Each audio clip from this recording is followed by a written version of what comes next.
There are many difficult tracks on the NASCAR calendar. We go to many different road courses, many different speedways of all different types with all different bankings, but in most drivers' mind, there's one track above all else that's one of the trickiest to deal with, and it's not the tricky triangle at Pocono.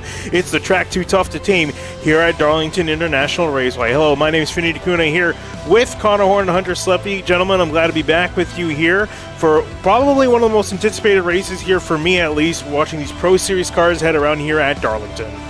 Yeah, us three haven't done a series, a race in a while, so this one should be fun, especially doing it at Darlington. This has been a tough track all week long. It's proved too tough to tame, especially Monday night, where 16 yellows plagued the 204-lap race is what it ended up being. Cleaner race Tuesday night with pretty decent racing. The Xfinity cars are a whole different beast. These things are going to be wild to control all day long, with a race in the day like we saw Tuesday night, but that track temp's not too high, Hunter, so we might not see that much slipping and sliding than what we're used to.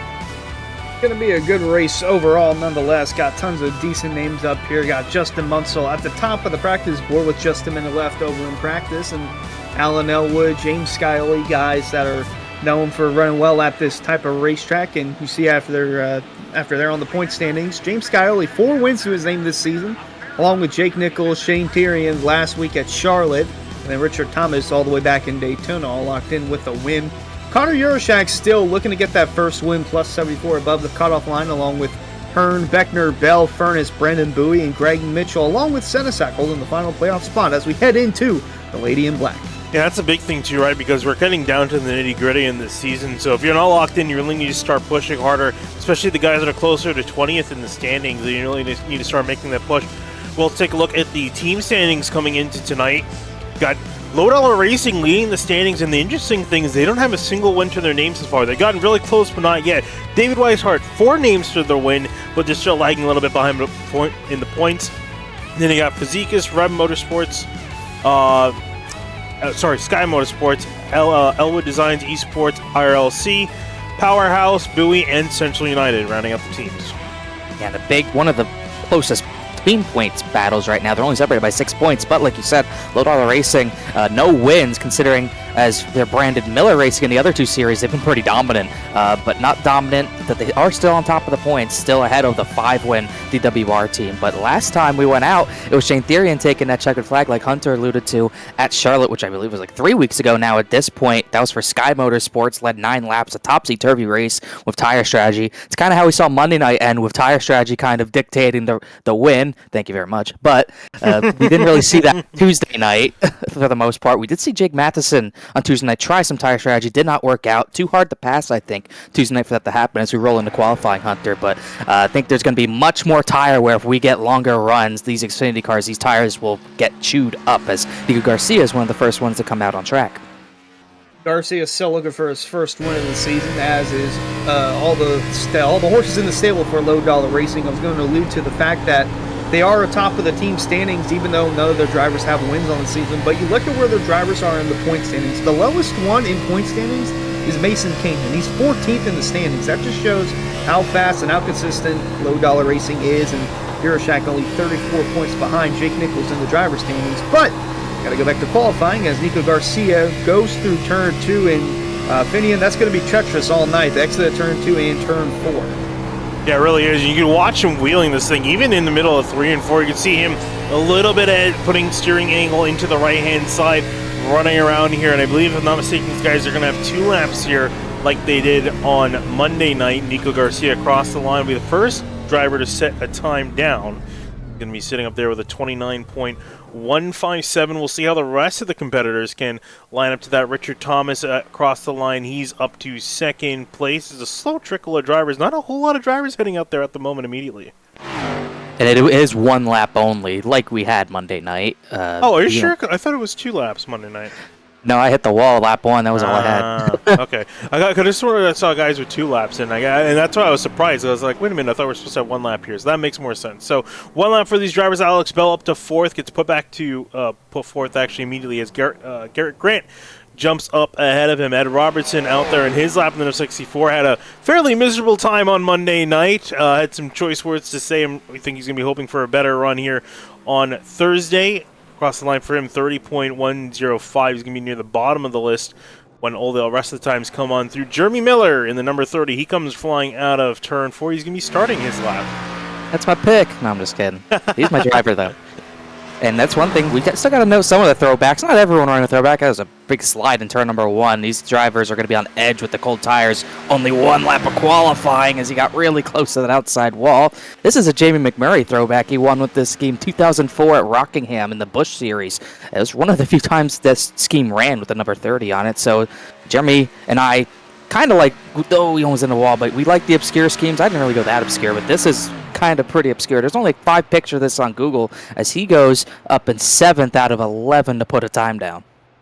So Ed Robertson, Ed Robertson, one of the paint schemes designed by Slinger Racing Graphics, who's sponsoring the whole weekend for area at Darlington. He's got the 04 Tony Stewart car from the Busch Series, matching the McDonald's scheme, and then there's another one from Slinger Racing Graphics. It's Ben Pierce. I'm not sure if he's on track or has been on track yet, but it's a Kevin Harvick throwback. The Powerade car he ran back in, again, 2004 in the Busch Series, so a couple good schemes there as JT Poole works his way through turn 4.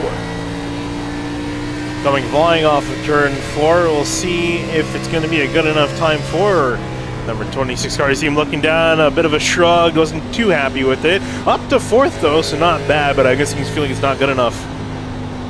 Jesus, he's really not happy. See that scream. Times coming down more frequently now. It's a little later in the day than I thought it was, so it's not going to be like a pure day race that we saw on Tuesday night. It's more closer to what we had Monday night with the Cup Series. AJ Roderick across the line. Hey, look at that. It almost looks like Interstate Batteries from far away. He goes 16th position. Let's go, Daddy. That's either Danica Patrick or Mark Martin. Could be either one. But look at the time sheet. Oh, it could be Keselowski. That could be Keselowski. Yeah, Either way, I was could about to be look at the times. I was about to look at the times. Mason Kane's gone pole. Justin Anasogak in 3rd. He had a great run Tuesday night in the Truck Series. Almost stole one away from John Hall. Couldn't get there in the end, but this is looking like to be his track. This is indeed his track. His first ever start in area was in the Pro Series at this track. Won in his first ever start. We had no clue who this kid was. We just called him the Eskimo because all we knew is that he was from Alaska and that he likes to race cars. So that's a good sign there. And yeah, he almost won here Tuesday night in the Truck Series and has a pretty good shot starting inside the top 5, but still a handful or so more to go out and put down a time. And one of those being the 18 of Colin Fambro in the Pepsi machine. He's just gotten out on track. I was watching Brandon Bowie going around because there's no drivers are out on track. Only 18 down, about half the field left to go. As we tick over to now 5 minutes remaining in the session, everyone waiting to the last possible second. And Connor, I got to ask you, it's obviously the sun setting. Is it really going to make that much of a difference? Gonna make a little bit. That track time's been going down a little bit, but with the track beaten down in the sun, cold tires, you're still gonna see slip and sliding. It's just tough to put a time down in general, but I think it's more of a mental thing. As Fambro's going to hit the wall, that lap will not count for anything, but it's more of a mental thing. You can go out straight away, go out with 2 minutes to go. You might run the same time either way, but you really need to play got to play the weather a lot. I know Jake Nichols, not Jake Nichols does this, but I know I do this every time I'm looking in practice. I'm looking at weather. I will set up a camera so I can see the sun and see if it's going to be hit by a cloud. So everyone's always looking at the weather as Fambro comes across line. Like I said, that lap won't count, but you're always trying to pay attention to make sure you do get the best track conditions, and that's definitely why everyone's waiting. Yeah. Greg Mitchell coming across the line is number 2, waiting for him, up to 5th for him. Casey Lakatos came across the line, the number 50, up to 8th place for Lakatos, and he jumped in fairly late into the session, so good to see him there. Eric Wineland, for a very familiar name, is running out on track here. He's in the middle of his flying lap in the number 66. See what he can do. You really want to run that bottom line in 3 and 4 tonight. That top line's going to be tough to get any grip as he's going to blink out. We'll see if that hurts his lap or even... Ooh, that might... See if it even counts. If you blink that much, it might not count, and I do not see a time put down. Times are crucial today. We got one more entry, so we are actually sending one driver home tonight, but one driver who's not going home is Jake Nichols, leader of the points with 1 win, leader of the points by a wide margin, too. This is a David Rudeman throwback to 2007, and I learned, as he goes 3rd on the timing sheet behind Mason Kane, Cameron Hearn, I learned today David Rudeman finished 2nd in Busch Series points, which seems pretty wild, but either way, it's a good-looking car. Well, they always say no one ever remembers who finishes 2nd. Isn't that right, Hunter? That's true. I did not know he finished 2nd in 07, and do know he won in 2011. and in 2009, actually no, we didn't win in 2011. 2010. Won at Yes. and He won a Busch Chicago race in 2007. Did he? Yeah, it was like a wreck fest at Memphis. It was a really bad race. And there was like no cup drivers in it, so, say what you want about that. I'm actually making sure I look at Racing Reference right now. He finished second in points. He was 618 points behind Carl Edwards. So Brad that's Slaughter the across rest. the line in 6. James Skyler, though he also came sneakily across the line, going to be up on top in the number 7 machine. Also got word from Jacob Bell as Ryan Swan's going to forfeit his spot, so just to let everyone else run, Ryan Swan's going to be the DNQ in the 54 car, as he didn't put a time down anyways, so he'll be the one going home, so no one else going home as we look at Munsell and his Matt Kenseth throwback through 3 and 4. Ryan Swan was really looking forward to this too, but guess that's what he is after all, just a real team player. Wanted everyone to have their own set of fun here at the Lady in Black, and Justin Munsell, top of the sheet in practice, but not the same in qualifying. Yeah, a couple drivers struggling. Justin Munsell in 26, Travis Beckner in 29. Drivers that did end up putting a time down. So, if anything, it'll be entertaining for everyone watching because they're going to be definitely driving through the order. Connor Yurashak in the number 12. He comes flying off the corner, and his Clues Pine schemes no throwback for the number 12 car. But as he comes flying across the line, will this car be up near the top? It'll be pretty decently up inside the top 10. Well, be inside the top 10 towards the back half in 8th place. He's a driver. He's been in play for every win this season. It seems like there hasn't been a race this season where he hasn't been competing for the win, but he just has not been able to break through, whether it's Scioli taking it, Nichols. Last week it was Shane Therian with the tire strategy getting that win, and as we see John Furness coming on track. There's always a number of factors that play into why you haven't won or why you haven't gotten good finishes. Yurashak, it definitely hasn't been the speed that's been his issue. He's had the speed to win every single week. Just needs to get a little bit of luck to go his way to just finally break through. It's kind of what John Furness had to go through for very long. It took a while for him to get his first win. Furness going to have a few seconds to spare here as time is dwindling down in qualifying. Not sure if it's going to be good enough for a pole time as he works his way down the backstretch, but we'll see where he ends up as he rolls into 3 and 4. Literally waiting to the last possible second. 10 seconds on the clock as he comes out of turn 4. Thing is, will it be a decent enough time? Across the line for John Furness. Going to be a 29.194. Thing that should put him in the top 10. Oh, only 15th actually for him as qualifying has wrapped up. Yeah, he's 2/10 off the pole, but he's 15th. But put that in perspective, he's only about a 10th off of 4th place, and he's 11 spots off. So very close for everyone around that top 5 to top 20 range, as he'll have to come through the field a little bit as qualifying ends up. A number of drivers put times down. Like we said, Ryan Swan will be the driver going home by choice, so everyone else can race, as we should have a pretty fun race on our hands. 130 laps, not 200, so do not panic. It's not a long race tonight. Also want to take this time to remind people, race fans, be sure to subscribe to the Area iRacing Twitch channel. As a subscriber, you'll have Area iRacing emotes that you can use in the chat. You'll also be able to earn double channel points as a subscriber that you can use to redeem for free merchandise, all at the price of just $5 a month. That's the Area iRacing Twitch channel. Here, as we got qualifying complete, here we got the race coming up. Connor, you mentioned, got 130 laps, much shorter than what we had on Monday. So what's going to be the big key for these drivers here tonight? Obviously, slightly different car, more similar to the truck series car than the Cup car. So what's going to be the biggest challenge for these drivers dealing with tonight?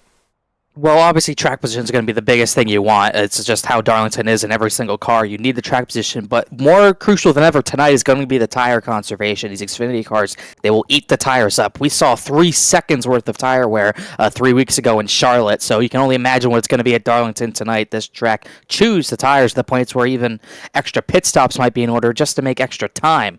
So, we've really got to be careful to see how these front runners either chew their tires off or don't chew their tires off. Mason Kane, pretty fast last week, or Tuesday night in the truck series, but when those tires wore, he started falling back big time. Travis Beckner was kind of similar, but he was able to maintain track position. So, if you can keep the tires on it just a little bit, as long as you can still defend, you should keep that track position, but we might see a lot of early pit stops because especially the right front on this Xfinity Series car is going to be completely dead by the end of a long run, if we get one. All right, here we got the gridding here, so we've got to take a chance to thank our starting grid sponsor, Roasted Gems Coffee. Race fans, start your engine with a fresh cup of Roasted Gems Coffee. Choose some of the finest coffee beans from Colombia and Peru, or try the blended flavors of French vanilla and hazelnut.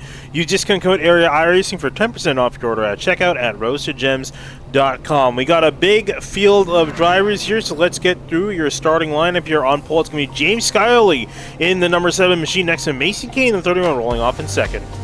Alan Elwood, who's been close here at Darlington, he'll try to win. He starts third. Cameron Hearn alongside him, the 4 car, starts fourth. Moving on back to fifth place, it's going to be Jake Nichols in the number 73. We'll see what he can do in his Toyota Supra. Next to Brad Slaughter Jr. in 6th in the number 8 car. Justin Sogak finished second on Tuesday. He starts 7th tonight alongside the driver's been pretty fast but hasn't gotten that win, Connor Yaroshak in the 12. Moving on back to 9th, it's going to be David Weishart at number 33. Next to Matthew Bell in 10th place in the number 43 car. Number 41, Nico Garcia starts in the 11th position. Greg Mitchell, that Rusty Wallace throwback, starts 12th. Moving on back to 13th, it's going to be Garrett Grant in the number 5 machine. Next to Ryan Hart's going to be rolling off in the 3 in 14th. Pair of fast drivers starting a little further back than they probably wanted. John Furness in the 28th, 15th. JT Poole starting in the 16th position. Back in 17th is going to be Nick Massey in the number 20. Bronson Safford next to him in the number 61, rolling off in 18th. Case Lakatos and a Ryan Newman throwback in his Supra. Midnight Energy Supra starts 19th. Richard Thomas, our Daytona winner, starts 20th.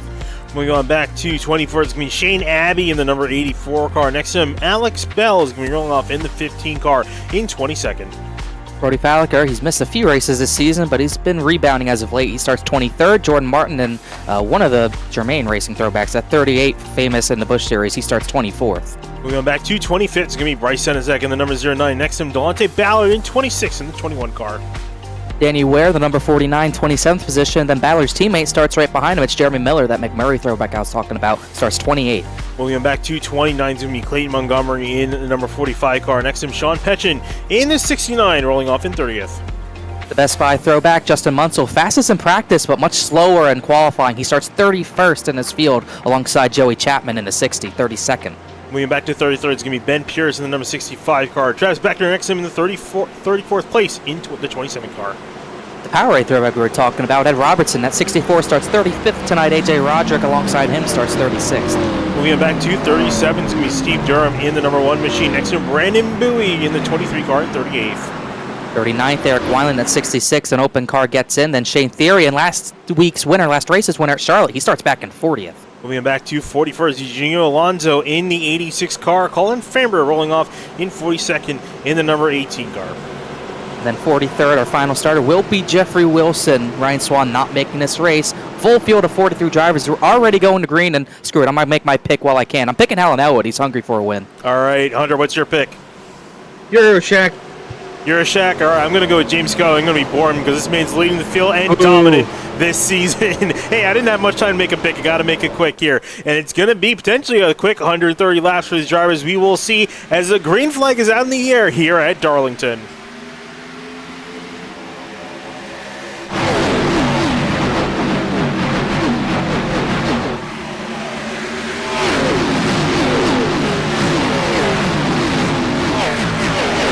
No spin, and a Sogak's around off of 2. Into the wall hard. And I think he's going to be far enough off the track that a caution will not trigger. Indeed, we will remain green as he's already struggling early on and gets put way back down the order. And as you mentioned, heavy damage for him. We'll take a look and see your Simrat market replay quickly to see what happened. Kind of on his own, I think, and hit that inside wall pretty hard, Hunter. He looked like he might have had a little bump Let's from the see. 12 of Yaroshak. No, I don't think he Maybe ever the made 8. contact. Might have come up in a slaughter. Yeah, I think it might have been a hip check for him. He's down on pit lane, though, to get that car repaired. Meanwhile, up in front, Mason Kane leading the field, taking away from the number 7 Skylight. It's Hurd, Elwood, Nichols, your top 5.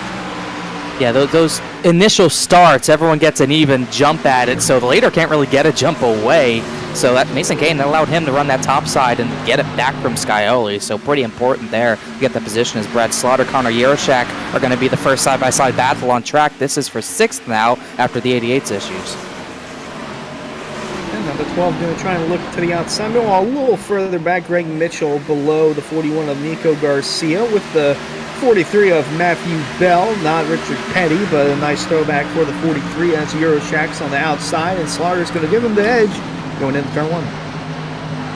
And Yarchak will end up ahead of the number 8 machine. Meanwhile, behind them, that battle still going on. Nico Garcia winning out against Greg Mitchell.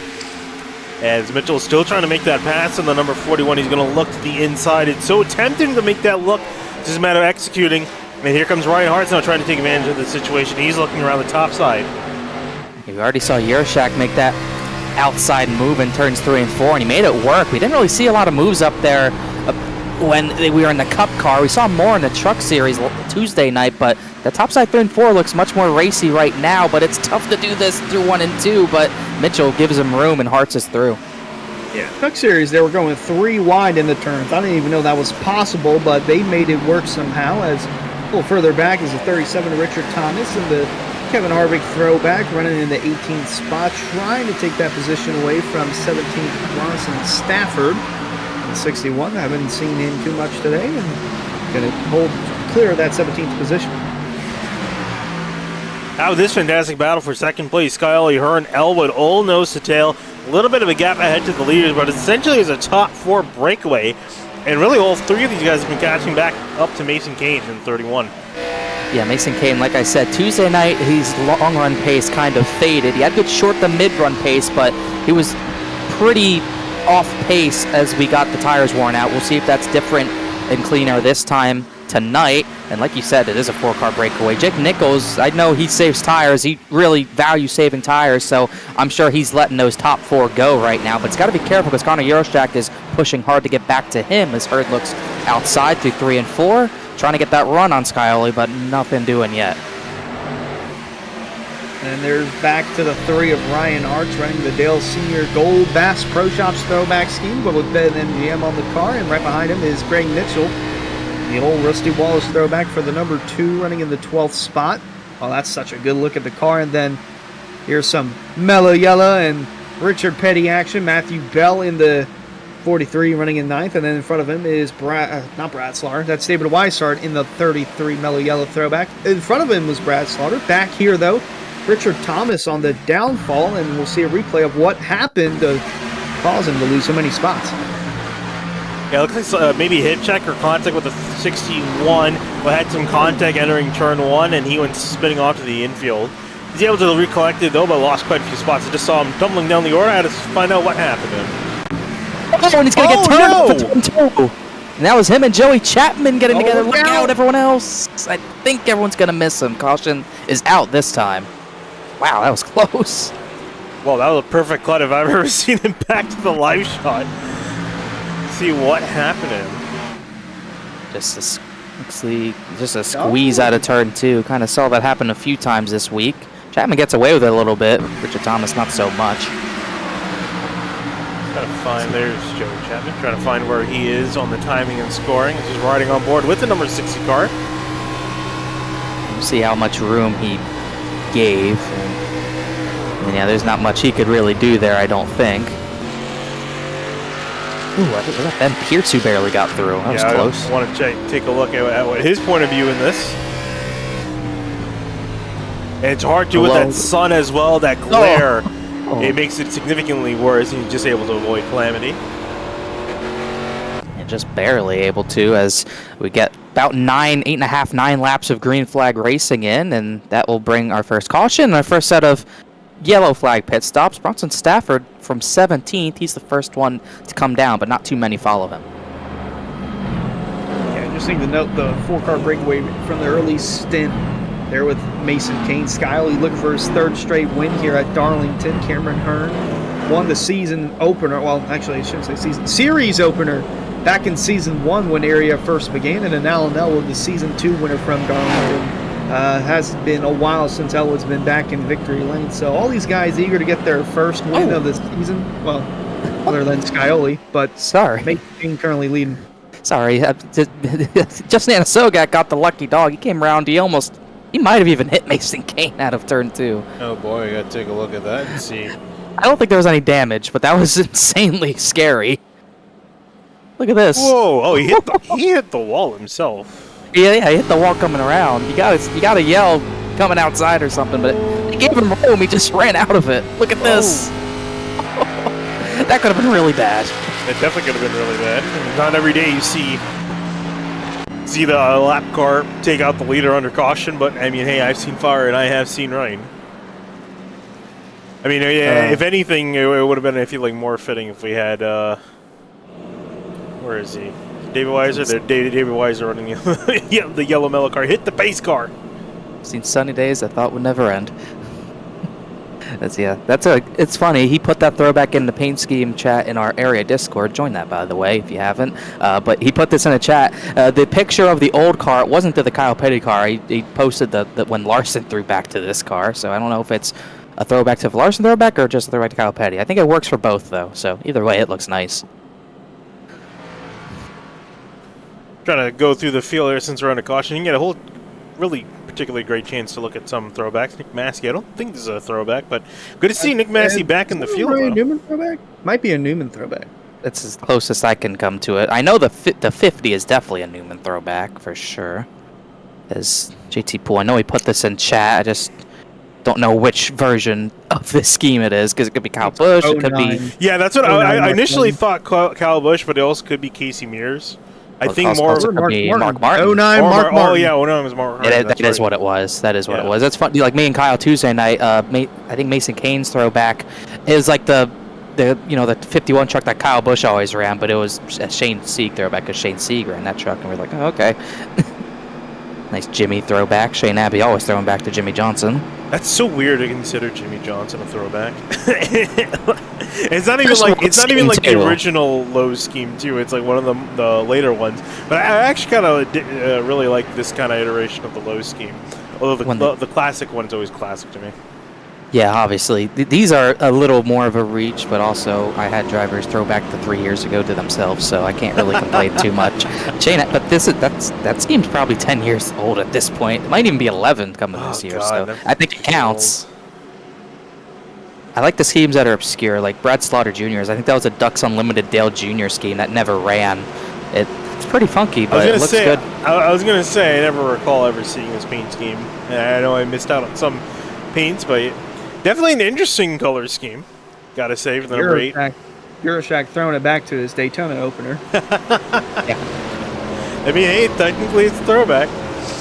Well, we're going to be throwing it back to green here in just a little bit. Mason Kane leading him down, as opposed to James Scali led down initially to green as we're back green here at Darlington. Kane off and away. Scioli and now Cameron Hearn poking his nose, trying to see if he can take second place. I think Scioli just going to give it to him. I don't think he wanted to go down there side by side. Same thing for the Nichols and Elwood battle. So Nichols up to 4th. Scioli back to 3rd. Hearn up to 2nd. Mason Kane got away from all that as scrambling going down the back straightaway, but everyone's still straight somehow as Wineland way low on the apron in the back. Yeah, first car nearly scraped the wall there. I believe it was Nico Garcia coming out of turn 2. Got really close to it, but see the battle with Sean Peachin and the 30 of Jeremy Miller just outside the top 20. Meanwhile, Scioli down to 3rd. Hearn on the bumper of Mason Kane looking for the race lead. He's going to try and apply more pressure in the middle of 3 and 4. Let's see what he can do here. He's hungry for it. You can see him looking up on the top. You can hear the tires screaming from underneath. He is pushing hard, trying to get past this 31. Some might argue he's pushing maybe a little bit too hard early on. You've seen that happen with Hearn in the past as well. You know he wants to clean air at a track like Darlington, and I think Mason Kane knows how important it is. He throttled up out of turn number 4 to kind of prevent that top line from getting the run off, but Hearn's going to pressure him this entire run as long as he can. So he's going to show the nose to the inside, then swoop back to the outside, kind of trying to fool the 31 a little bit. Gets close to that right rear, almost being able to keep overlap, but tight out of turn 4. Kane might have tapped the wall. They might have both tapped the wall as Hearn's going to swerve a little bit here, protect from Scioli. Scioli in 3rd on board with him. Jake Nichols now up to 4th as Elwood's dropped down to the 5th spot as they're rolling through turn 2 and on to the backstretch. 3-car length lead for Mason Kane, and there's a tap into the wall. That was Nico Garcia. Was getting close to hitting that wall and just did it right in front of the 33 of Weishart. Yeah, some decent contact with the wall. He'll keep that position, though, ahead of the 33. bunch them up a little bit, but he's off and away. In the background, I see Best Buy car. That is Justin Munsell. Yeah, Justin Munsell. I'm trying to find where he is down the order. Once he fit. There he is. A little bit further on the order than what I would expect. He started back in 31st, up to 25th at the moment. Same thing for Travis Beckner. He's pretty fast here. He's been fast here, but him and Justin Munsell did not get the positions. They started right next to each other as well, 34th and 35th. Beckner's 34th and 31st, excuse me, but they are up a decent amount of spots, but so hard to pick your way through this field. Oh, Wineland got doored from Bronson Stafford. Oh, excuse me, Fambro doored by Bronson Stafford. That was tight, but that's what happens here as, oh, we got sideways at Robertson spinning. Looks like he gotta watch out the rejoin. Woo, boy, he saved it somehow. Let's not get another rant. We gotta listen in, just in case. There's Eric Wineland in the background getting hit on the front straightaway, and then here heading off into turn 1. Did he have some help from the 6 to the 27 into the 64? Almost a little bit of a domino effect that sent him spinning. Yeah, I was going to say, Munsell was getting close to putting pressure on the bumper of Travis Beckner because he was trying to gas up in the middle of 3 and 4, but can only go so much before he makes contact with Beckner. I think he got a little impatient there, and unfortunately, Ed Robertson is at the butt end of that deal as Mason Kane still leads, but look at this little tango line we got forming on 2nd through 6th. And Connor Yurishak sitting, waiting in the wings here. Looks like he's tempted to make a move on Alan Elwood, just trying to find that right moment to strike. That's going to be a big thing for him. Ooh, Munsell and Beckner are still going at it. Meanwhile, for the 23rd position, they made more contact. Munsell slides, saves it again, but I don't think he's happy Beckner's racing him for 23rd. Yeah, I saw some flashing down here on the timing sheet. Take a look back what happened to them. They're exchanging paint. Oh yeah, running each other hard. And then the 6 getting back into the 27. Right there, that's where the 6 went spinning down to the infield, or almost spinning down to the infield. He's able to save it. I'm sure he's going to lock that in and remember that for later. Yeah, I mean, I'm sure. I mean, Beckner's one of the hardest drivers to pass, so I get it. But Munsell did kind of come up in front of him, or into his side. The battling is always volatile at this track because if you don't get by someone, they keep holding you up, you get upset. And I feel like I'm starting to see that from Jeremy Miller. He's been stuck behind Sean Peachin for a few laps now, as now Beckner's closing in on that battle. Back on Bronson Stafford. Bronson Stafford's the driver blinking very badly. He might be. Oh, we got a crash up ahead. Oh, it's big crash. Mitchell, Hartz, Garcia. I think Greg Mitchell. Yeah, that was a huge crash. Destroyed. Caution out. Senesac's involved in that as well. Fortunate to see that. Let's take a look at your Simrad Market replay to find out what on earth happened. I don't even know who started it. I think I heard Hartz call it. It's their side-by-side battle, and ooh, man, they came hard lick into the wall for him. That was a huge hit. Almost looked like Garcia and Hartz came together. Miller somehow got through that, but I think Hartz went for the clear, and he just wasn't clear enough, and there's nowhere for Greg Mitchell to go at all. We're going to see who else we can see an onboard from. See how Bryce Senezek found himself involved in that. See it, yeah. He was pretty far back from it. There's it's all this room, but it all comes down at some point, and it looks like he just probably spun. Ended up just spinning to avoid it. That's probably the best outcome that could have happened for that. It was, it's not too bad for him. Looks like maybe too much rear brake, trying to hit the brakes, kind of got him involved in that, but Garcia kind of comes down. That's just kind of a product of how you race here at Darlington. JT Poole sneaks by. There goes Martin, Massey, and then Ballard and Miller. They were one of the last few to get through there by not having to really slow down too much, as a lot of drivers going to be out of the race after that one. Meanwhile, pretty much the majority of the field comes down for their first set of tires, besides Justin Munsell, who stays out. I think Anna Sogak gets the lucky dog for that again, and if that's the case, he's only 1 lap down now. Yeah, a couple people staying out. Looks like the top 8-9 have stayed out. Everyone else down on pit lane. Everyone actually that stayed out, except for Clay Montgomery, came in on the first caution. So I guess that explains the split in strategy. Everyone else coming down. Mason Kane leading them out. Jake Nichols, James Skyley, Connie Urshak, and Brad Slaughter the race off pit lane. And that lucky dog for Anna Sogak that actually puts him on the lead lap. He went 2 down after his lap 1 incident. So he'll be back in the fight for sure after he had a great run Tuesday night. Going to have to really recover. He's got 100 or so laps to do it, though, so he's got time to do so, especially after the attrition rate just picked up. We've been losing about 10 to 15 cars per race this week, so that's probably the first bite this track's going to take out of you. No Dover, but Darlington will do it just the same. As I'm sure Ryan Hartz will be done for the night. Would not be too surprised. Same thing for maybe Greg Mitchell, although I think he actually is. No, yeah, Greg Mitchell and the 2 and the 3 are probably well past done, I would say. And take a look at Bryce Senezak here, who just narrowly avoided that incident, had to spin himself out to avoid it. He'll continue on. He's back down on the pack, has not had the best of runs tonight. Was as low as 39th, started in 25th, so I'm sure he's going to be hoping for some better fortune going forward for the rest of the night. And that's that Kevin Harvick comment I made Monday about him blinking a lot. Now he's wearing those thick glasses that Harvick wears. He had some luck to get through a wreck like that unscathed, though. He's kind of in the middle of everything. But yeah, there's so many drivers there did a great job. Obviously I'm biased talking about Jeremy Miller, but I'm not even sure if Jeremy hit the brakes to get through that. It seemed like he just whipped the wheel left and then prayed, but it did work out for him. Same for, I think, Delonte Ballard around there as well. Number of drivers. It's funny because you don't think you can have much of a track blocker at Darlington because you do have all that pavement to the left, but it's flat. You can't really get down there. So when a wreck happens on the banking at speed, if you're right behind it, you're not getting through. As we're taking a look at our throwbacks, there's the Harvick, the Newman throwback we're talking about. It is so hard to avoid a crash in the corner. So a lot of drivers did a great job getting through that. Yeah, another Ben Pierce. I want it. Is this a throwback? Not quite sure. This is a Kevin Harvick throwback to the 2004 Busch Series, as was the 64 of. That's why I don't recognize that. I didn't watch the Busch Series that far back. I only started watching, I think, 2007, 2008-ish. That's when I started getting into it. The Ed Robertson car is definitely a Harvick throwback. Wasn't that the 92? That's actually a Tony Stewart throwback to the Did Busch Stewart Series. run the 92? I remember number 92. Which one? This one?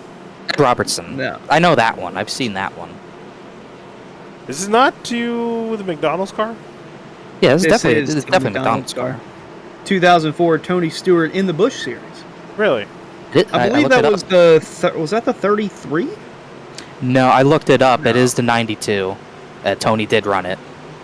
So yeah, well, I just thought it was Harvick. We got the Best Buy throwback up near the front. That car is leading. It's Justin Munsell, Bell, Folliker, Terrian, and Danny Ware, your top 5 coming back to green. We're green here again at Darlington with some new leaders and new faces up in the front of the field. It's the furthest up that Michael Waltrip team's ever been. That 07 one, they DNQ'd like half that season. But Bell's got it in second. And this is, like you said, really going to shake up the field with drivers on older tires. That's how much track position matters. You're going to see people whipping through the field. As here goes Mason Kane, 3 wide into turn number 3. He wants to get back to the lead. They're going to be 3 wide into turn number 3. That's tough to do. Yeah, he's got some fresh tires. Don't know if that's enough of there to keep that car around, and he's actually going to lose out as James Scully is going to skate on past him here. Drag race between Kane and Nichols, and up ahead of them, Joey Chapman and Danny Ware duking it out for 5th place. And that's where patience matters. Mason Kane wanted 3 wide. He wanted those spots immediately. But now, instead of having control of the race on the guys with newer tires, he's going to the bottom, having to save it. And now he's losing control of this race completely, letting other drivers on new tires by. Euroshak, Jake Nichols all by him. And now it's James Scioli who might get the control of this race soon. Yeah, it's gone from bad to worse for Mason Kane. As you see a Simrat Market replay, he's dropping back, losing positions, blinking in and out. And we got a crash. Crash live. I couldn't see who that was, excuse you. That was Travis Beckner destroyed on pit road. See what happened here. Spun off to the inside. We will remain green with that caution, or with that wreck coming out. Ooh, just tapped the door and a hard leg to the inside wall for the 27. He destroyed that car. Yeah, engine went, so he is done for the day so far. That's unfortunate to see after he was running pretty strong in the midfield, but didn't have the track position working for him. As we look at Mason Kane back now in 9th place, trying to get past Connor Urashak. Meanwhile, James Scully, his progress is stalled. He's trying to catch back up. He's been able to get past 49. He's got to catch up to Terrian, Folliker, Bell, and Munsell, the next drivers on his list.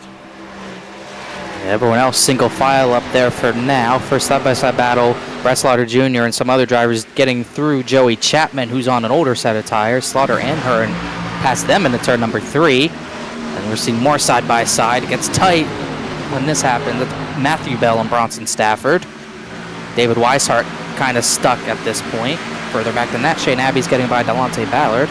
That's around just outside the top 20. Close quarters racing throughout the field. Cameron Hearn as well, trying to make the climb back inside the top 10. A little further up the road. That's in a Sogak. No, that's not in a Sogak. That's Jake Nichols actually running in the 6th spot. Danny Weir trying to keep Connor Euroshak back from passing him for 7th. They're going to roll right behind him, close to making contact. Going to be tight coming out of 2. Euroshak Comes trying Mason to Kane. prevail. He's going to shove his teammates. Oh, We might see more 3 wide.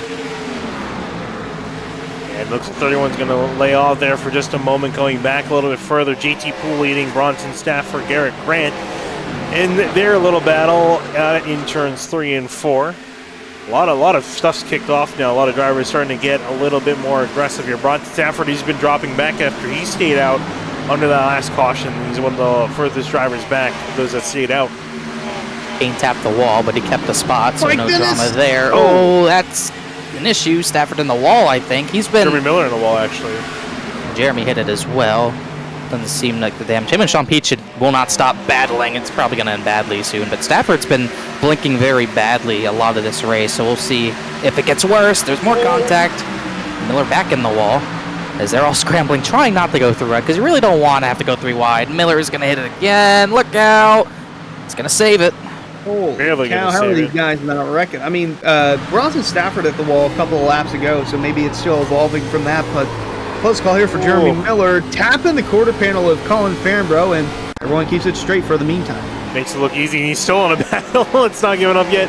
He's got Eugenio Alonso working around him. Then John Furness now on the 28-2 outside the 30 continues to drop back. We'll take a look what's going on with the leaders. Justin Munsell, a big lead ahead of the 15 of Bell, Folliker, Scioli.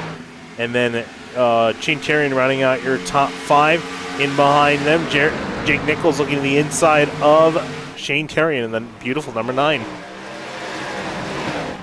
Latest winner at Charlotte, led 11 laps there, and he started 40th tonight, so it's not really surprising that he made this move to get track position. He'll probably pay off no matter what, because starting at pretty much last here, you're not really going to recover that easily. So just getting track position, you'll lose some here, but it'll be much better than where he was, as Euroshak, Mason Kane, they all fly by him, and now next up will be Slaughter and Cameron Hearn trying to work together to get by him. Slaughter, Hearn, and Elwood there on the back end of that little checkup effect. Meanwhile, Brody Falliker going to drop a little here as he's getting passed by Jake Nichols and Connor Euroshak. And now looking to the inside, trying to get around him is Mason Kane, trying to make the charge back inside the top 5 and back into the lead where he once was. So P6 for Mason Kane, meanwhile Falliker down to 7th. Falliker starting to drop back a little bit down the order as he's been getting shuffled on and backwards as the drivers with fresher tires, their tires seem to be worn up and they're ready to go forward. Now Slaughter to the inside, Cameron Hearn waiting in the wings, next in line, Shane Terrian still dropping a little bit back. It's to his inside, Alan Elwood, then Matthew Bell waiting in the wings.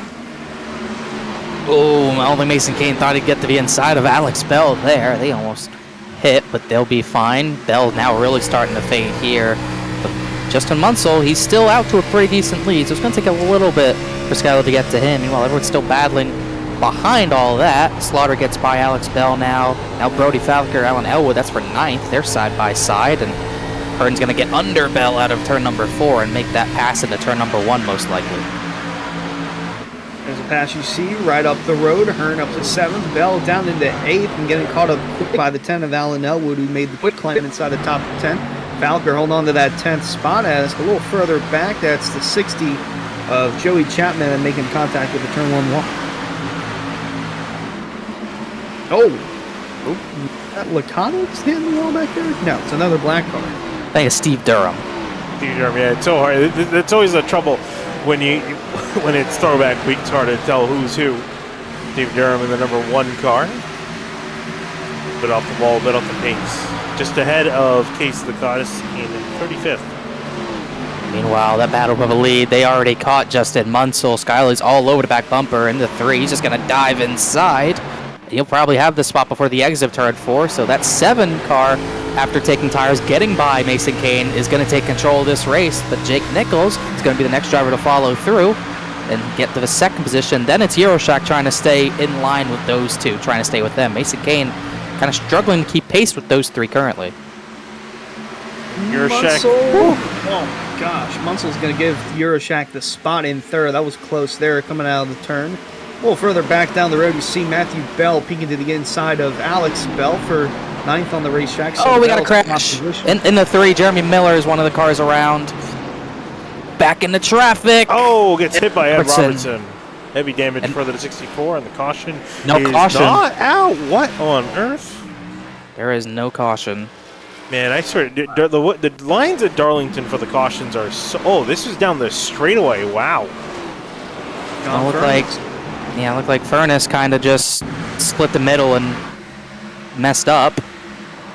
So, if Furness said he didn't run into his car, I beg to differ, but we've seen a lot of incidents that happen like that this week, especially on Monday night, as we get a look how this started. Where is the 28 running? There it goes, 24th. It's a massive run off the corner. Tries to shoot the gap. Unfortunately, the gap maybe a little bit too small there as it closes, and 31, the 30 really the big loser out of that, and then bam, a heavy hit with the 64. Yeah, and that's race over for the 30. It seems like he got a decent bit of damage for the amount of contact. So I wish they would update this track so that's actually a yellow, because that was as much of a yellow as you'll get at Darlington. But either way, we stay green, and Scioli continues to lead over Nichols and then Connor Euroshack. Oh, we got a caution. We got a crash out of 4. Big hit for Justin Anasogak. Team stop there on the front straightaway. Let's take a look at your cinematic market replay to find what happened to him. Side by side with Stu Durham, and off the corner, the one gets loose. The 88, the big loser out of that. Oof.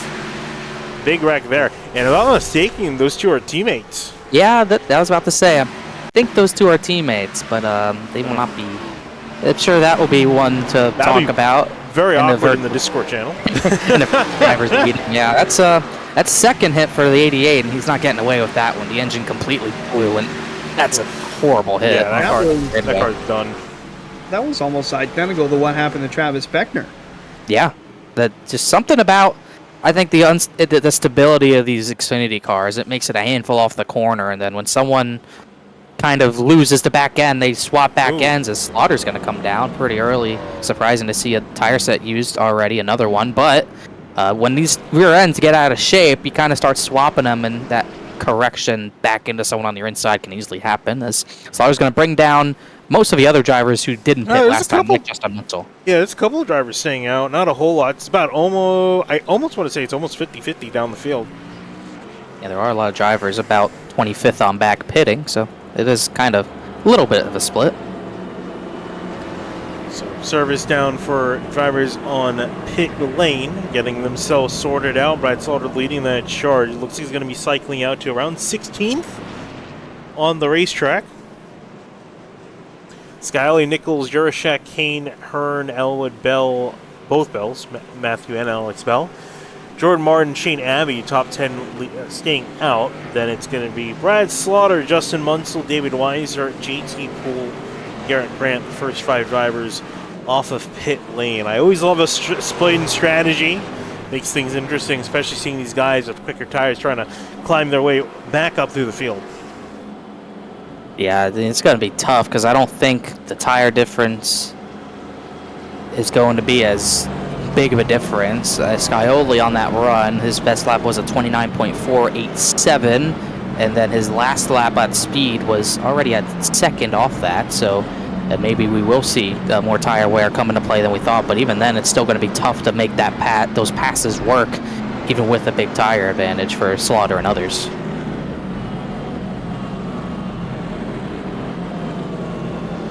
Taking a look at here at the field as we're under caution. We'll take this time to thank one of our sponsors, Rick's Hot Sauce. Race fans, be sure to check out rickshotsauce.com for some of the best hot sauces made locally in South Florida. Try the Loxahatchee Classic, Golden Garlic, Palm Beach Pineapple, or South Beach Heat.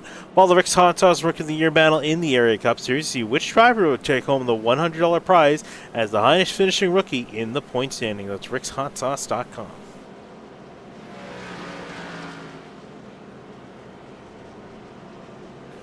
Let's take a look at these drivers pacing around. Trying to see if we've missed anyone when it comes to the throwbacks. So we mentioned Mason Kane. Did we ever identify the actual throwback? I'm going to say, part of me wants to say with the font, potentially It's Jeff the Burke? mom.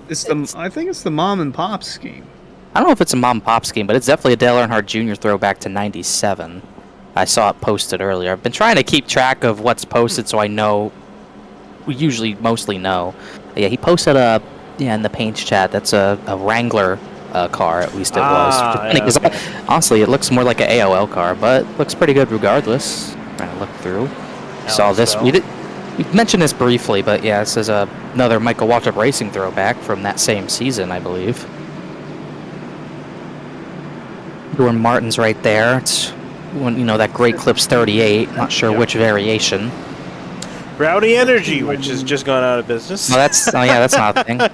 Don't drink the burner ones. Yeah, don't drink any of it after what's come out. That's a new collectible item. I drank a lot of the normal Rowdy Energy. It was just the weird power burn ones that had the lead in it. Oh, if you drank okay. those ones, you're in trouble. But I thought it was the regular ones fine. too. I didn't realize it was a specific type. Well, they shut down completely. So I mean, maybe that just wasn't revealed yet. But surprise! Surprise! You have lead in your bloodstream. We'll get more of the throwbacks next time, but there's not too many more to go through. Furnace. I think we think we had a good amount of them here as we're going back to green on lap 49, coming to lap 50, approaching halfway in just a short amount of time here. It'll be James Scioli finding his way back to the front, now leading the field back to green here at Darlington.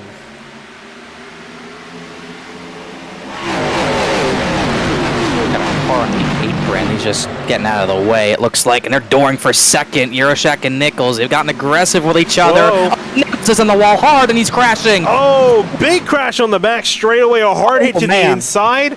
Cars being thrown back onto the track. The 31 of Mason Kane getting involved with someone in the background. The caution flies again. This one, without a doubt, the EOL is kind of going to go to the 12, as there were a lot of big names in that wreck. Yeah, that was, far up the track, even inches further up.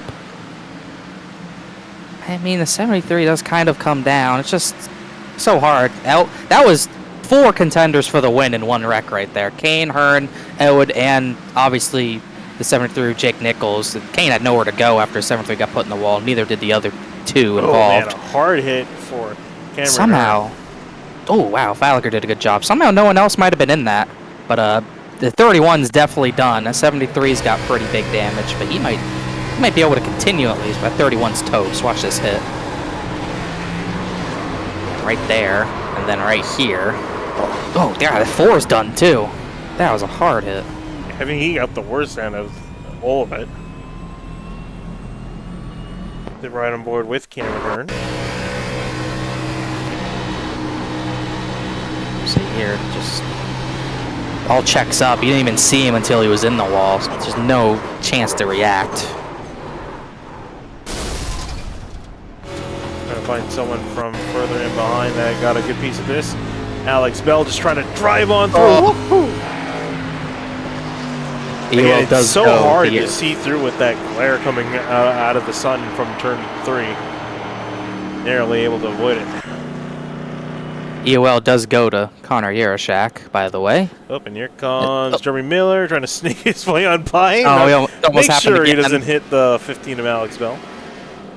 Funny. It was funny. I joined on him as a spotter just so I could talk in all teams in the practice, and it's funny because it didn't seem like he got that much damage when that incident happened, but he did get a meatball, which was odd. So I wonder if there was maybe suspension damage to the rear. But either way, It's going to put him back 2 down, and he'll be the first driver a lap down after Cameron Hearn, Elwood are going to have, and Mason Kane, they're going to have the big repairs, so maybe he can get back in this for a decent finish. Like we said, that attrition rate, it's been one of the talking points all week long, and it's picking up already, as Jake Nichols is also probably going to be, might be one of those drivers who is going to be potentially out of contention.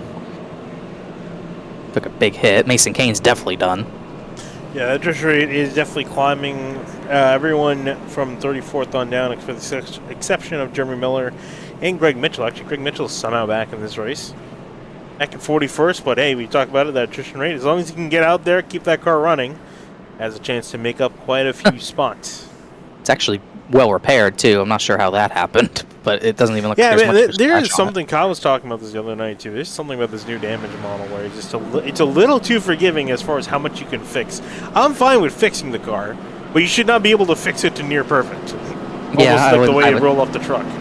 Yeah, and it is important for him to get back on track, too. He's 10th in points, 10th points coming in tonight, but with Richard Thomas behind him in points, that effectively put him only a few points above that cut line. Really, he only came into the race above that cut line by, what, it might have been, I have it on the screen there. I think 9 points? 5 points. Am I reading that right? 5.9? Mitchell. Senesek was up 5 points into tonight, then Mitchell. Okay, it's literally like 10 pixels tall on my screen from what I can look at, so I'm like struggling to read it. Yeah, it looks like a 9, yeah. But yeah, it's important, especially since Mason Kane, he was probably going to gain big on him, just crashed out, so he's going to be able to maybe still gain on part of some of those drivers near that cut line. So it is important for him to get that. Yeah, Travis Beckner is going to lose a lot. He's finishing down at 42nd, so he's currently sitting in 7. That's going to put him close to that cut line. Guys like Matthew Bell, John Furnish, and Brandon Bowie are all doing pretty good. And we got guys like JT Poole, Bryce Henizak, Mason Kane would have benefited a lot had he kept running, but he's going to be put down the order. Justin Munsel's doing pretty well. So there's going to be a big night potentially for a shakeup near that cutoff as the playoffs loom closer and closer here as we are getting ready and set for the green. We've got 64 of Ed Robertson slow on the bottom. He's got to be coming out. He needs an EOL. I think it was. I was sure he was going to be the pace car there for a second. As he's slowing to get back in the line. Feel back in control of James Scully. It was a quick yellow. We'll see here how long we can go. Coming to lap 55 here. Got the 43 Matthew Bell to the outside as we go back green here at Darlington.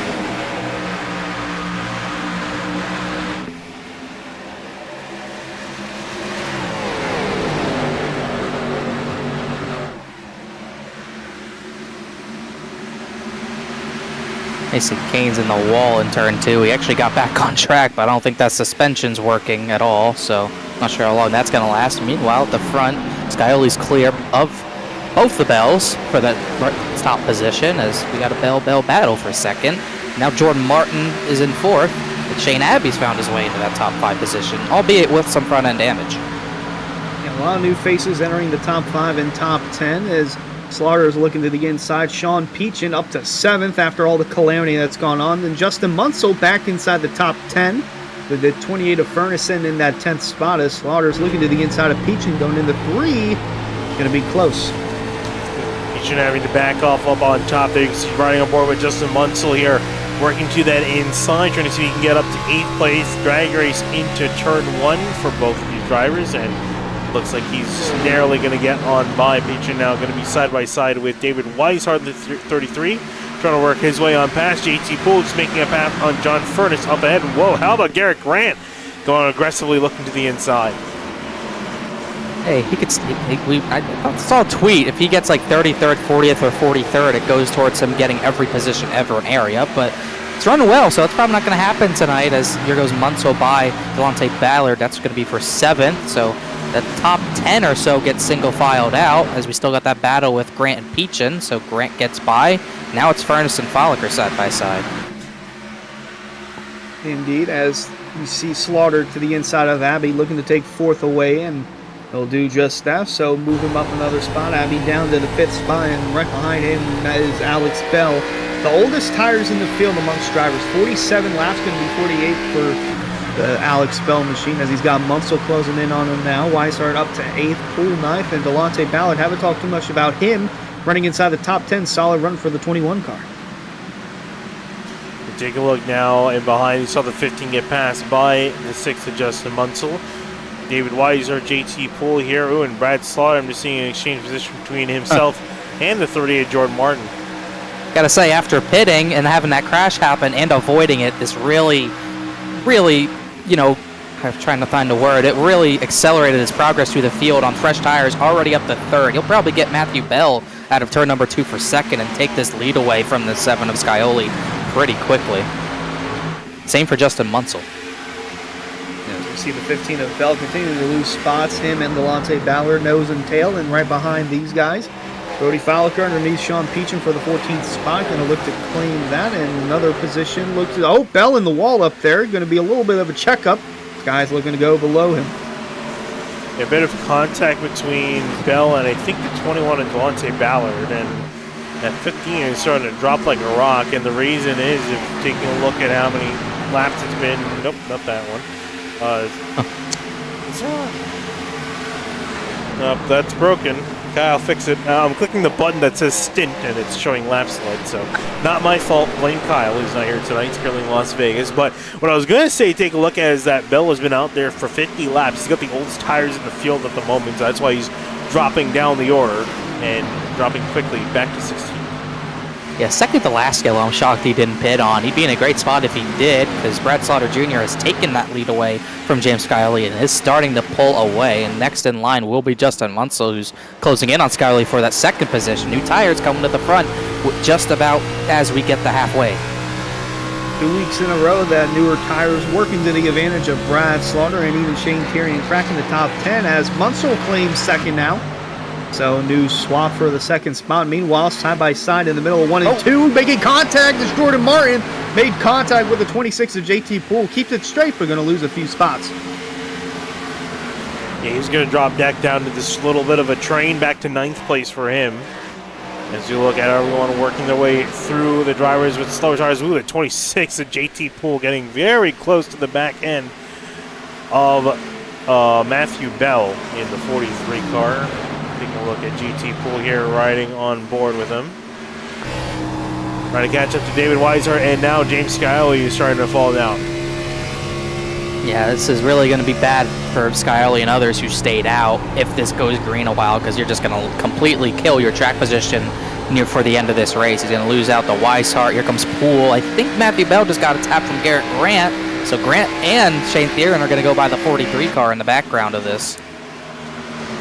There you go, past Matthew Bell. And again, this is, I think, part of it's to do with everyone just kind of trying to guess where the caution, the final caution for a long green flag run was going to come out, Hunter. Indeed, as there you see, I think that's Mason Kane. That's Mason Kane, yes. Rolling through the bottom in the modified division, so glad we have at least one competitor, but I think, nope, he cannot turn the car properly. It looked like he was going to go down pit road, but look how much wheel he's putting in. It's a little below minimum speed. Just a tad bit. I can't remember who was doing that on Monday, but I know someone was. I think it was Douglas Newbegging. Look at this. That's what you did in the 70s with those cars. That's how much you had to crank it to make speed. This is not making speed. That was actually the preferred line that they ran, because you see that apron, that dotted white line, that kind of was the out of bounds mark of the lanes that they're running in now. But guys found out that there was more speed up there, and that's why we got the racing that we got here at the Lady in Black Too Tough to Tame. Just crossing the halfway point of tonight's race, presented by Slinger Racing Graphics. It's been a chaotic one, to say the least. Tons of big names have been dropped from this race because of the carnage that's ensued due to the Lady in Black, and the corner exit of turn 2 being one of the more peculiar spots on the racetrack, as Brandon Bowie runs in the 12th spot, Finian. It's been chaotic, to say the very least. Has definitely been chaotic. Quite a few drivers calling it a night so far, but actually everyone up from 37th is back on the track. You got 38 cars still running in this race, so it's not been too terrible, although quite a few of those cars have decent amounts of damage. Just saw Bryce Senizek getting past the driver. That is the 21 Delonte Ballard, who's starting to make a fall down the order. Everyone who did not pit under the previous yellow is really starting to lose out now, as we're 21 laps into this run. Taking a look at where James Scioli is at, he's back down to 8th place, and that's only going to continue to fall forward. Matthew Bell still also struggling to hang on to whatever he has left. Got Brandon Bowie diving his inside as he skates on by. Boy, one of those drivers just inside that playoff cut line. This would be, with all the attrition, this would be a great night for him to gain on that cut line. But yeah, like you said, this is really bad for those drivers that stayed out. Skyly, like you said, the furthest up for the drivers on the strategy, and he's already over 5 seconds behind leader Brad Slaughter. So really got to get a yellow quickly so this doesn't kill you too late. Because if you get a yellow with about 30 to go, the track position's gone. You're probably not going to get it back at that point as Fambro goes under Matthew Bell for the 12th position, makes that work. We haven't seen those passes work a lot tonight, but that one is done cleanly. But those drivers didn't pit. They're in trouble for sure. One of those that is not in trouble at the moment is the 26 of JT Bull, him and Weishart. And then a little further up the road, close nose and tail, Slaughter and Munsell. Those guys all pitted 23 laps ago, so their tires working in just fine. But Munsell had a close call there with Travis Beckner, almost caught up in a massive wreck as well. So he's starting to make his way all the way up from 31st up to the second spot, just one spot shy of getting that first win. He's been so close over his years in the area, and tonight might be the night, but Brad Slaughter came up one spot short just a week ago, even though it was 3 weeks ago. The most recent Pro Series race at Charlotte, so he's looking for vengeance on that from Shane Tyrion, who ended up going into victory lane. Yeah, Shane Tyrion now trailing the back of Garrett Grant, just outside the top 5. And looks like he's catching up to the number 5, so might have a chance of making that pass stick and making it work. Nick Massey in the number 20, running back in 7th place, and it's Brody Falker in 8th, but Bronson Stafford trying to hold off Brandon Bowie, and will actually let that 23 car by. So Brandon Bowie up to 9th place, Stafford back down to 10th. Meanwhile, these battles are kind of getting scarce. Skyly continues to fall down. He's about 0.6 of a second off leader Slaughter as far as the times go. So they're hoping it goes green long enough so they can get a green flag pit stop window. That would help those drivers who stayed out. Meanwhile, further back, you have AJ Roderick 19th in the GoDaddy ski, and that's Delonte Ballard right behind him. Meanwhile, Steve Durham slides for 26th. He's going to save it for now, but I was going to note the progress of Connor Yaroshek as he's still sliding down there. The progress of Connor Yaroshek, he's up to 23rd now after that EOL penalty. Take a look at what happened in the 1 year off in the turtle. Made contact with Petchin and almost around he went. Yeah, it's just a tough night for him right now as he comes out in front of Jake Nichols, who got back on track but still a lap down, in line for a lucky dog for the time being. There's Shane Abbey and Delonte Ballard, and there's the 50 of Casey Lacatus on board with him right now, and the Ryan Newman throwback running in the 21st spot. Been a up and down kind of night for the 50 car, but getting close to where he started the race from in 19th, running 21st at the moment. Good run going for him. Solid run going, trying to catch up the drivers that have stayed out there and struggling. JT Poole, meanwhile, trying to catch back up to David Weishart here. Battle for third between these two. Kane Donham, the last few laps, just, catching's one thing, passing's another at a track like this. And what these tire strategies did, it spread out the field. There's 7 seconds between first and 10th. And you can see how spread out it is because these two are kind of on their own. As you could look above from our, I guess, blimp cam or chopper cam, whatever you want to call it. Still not a conveyor belt around the entire track, but we're getting pretty close there to the point where if this goes green, we might see lap traffic come into play a little bit. So we got a battle, trying to see what that battle is. That's for 8th, Brandon Bowie by Brody Falliker. And 23 will get another spot. He's up down to 8th place, Falliker back to 9th. And really, the funny thing is looking at where everyone started inside the top 10. You got Johnson Munsell started 31st. Then Shane Tyrion started in 40th. Brandon Bowie in 38th. Brody Falliker 23rd. Colin Fambro 42nd. A lot of these drivers have really come a long way back. It's kind of what we saw 3 weeks ago at Charlotte, too. The top 3 finishers started 32nd or worse. One of those was Slaughter. Tyrion as well was one of those, obviously the winner. So if everything goes your way, it can happen. But this is probably the toughest track to be able to do this. Fambro's doing a great job doing so. Him and Shane Tyrion started 40th and 42nd and have been able to survive to get through the field. Obviously, Munsell from 31st to 2nd, trying to chase down Brad Slaughter, but last few laps he has been losing out. If he goes on the win, that'd be the furthest back that anyone's gone to win a race here at Darlington. Currently, the furthest back was 5th place from Cameron Hearn back in Season 1. So Not a whole lot there for that stat, as Garrett Grant running in the 5th spot, 5-car having a solid run, and Shane Carrion, the winner from the most recent Pro Series race at Charlotte, going to tap the wall a little bit in 1 and 2. Looking to close in on the 5 and make a move for 5th. He's trying to make a move, gets a great run out of turn 2. Here he is looking up the inside, down in turn 3, and it'll be the number 9. I'll just slide ahead of the number 5 of Garrett Grant, so inside the top 5 from the number 9. Some number of battles happen in top 15. That one might be done.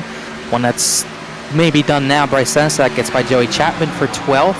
AJ Roderick just got by Jordan Martin for the 16th position. John Furness has been getting on both of those. And then a little further back is where I think we see our biggest, I guess, line of cars. Abby, Ballard, Euroshack's in there.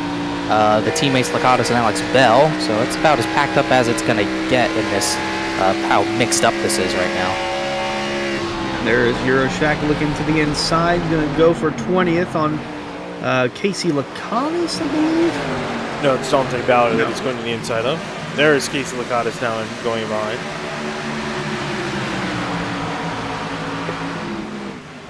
Ballard's just going to give it to him. It's that point where you got to pick and choose your battles. And Connor, you know, as these guys continue on this run, 34 laps in this run for the guys that didn't pit. When's that final pit stop coming?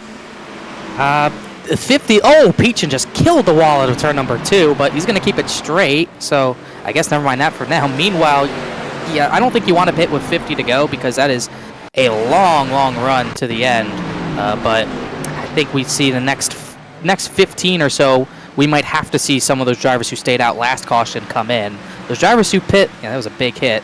Those drivers that pit the previous yellow, I think it's definitely, they're going to try to stick it out a little longer, but they might have to react to fresher tires, as this battle's not even for position, but Jared Miller and Sean Peach have been going at it all race long, and I don't think they're happy with each other, as was Jeffrey Wilson taking evasive action. I think he senses what's coming, and he's going to give these guys some space. There it is, 69 into the number 30, dumps him in turn 3. They're both going to wreck. Caution's going to be out. Well, that might be a part for the Peach machine. Well, as team owner, I think I need to have words with him. That's not cool. And that seemed rather unnecessary at that. I'm not even sure what this was for, but that's a straight up full throttle, and he should be done. Yeah, I have a feeling he's probably not going to be running for the rest of the night, even if that engine was still running.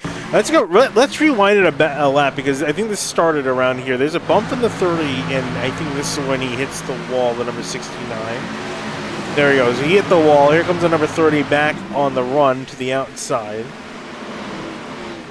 And I think I saw them as you're cutting here. I think I saw them get close right there. They're going to touch again. More door-to-door contact, middle of the corner. I guess it's slowly escalated from here. I mean, they've been racing hard all night long.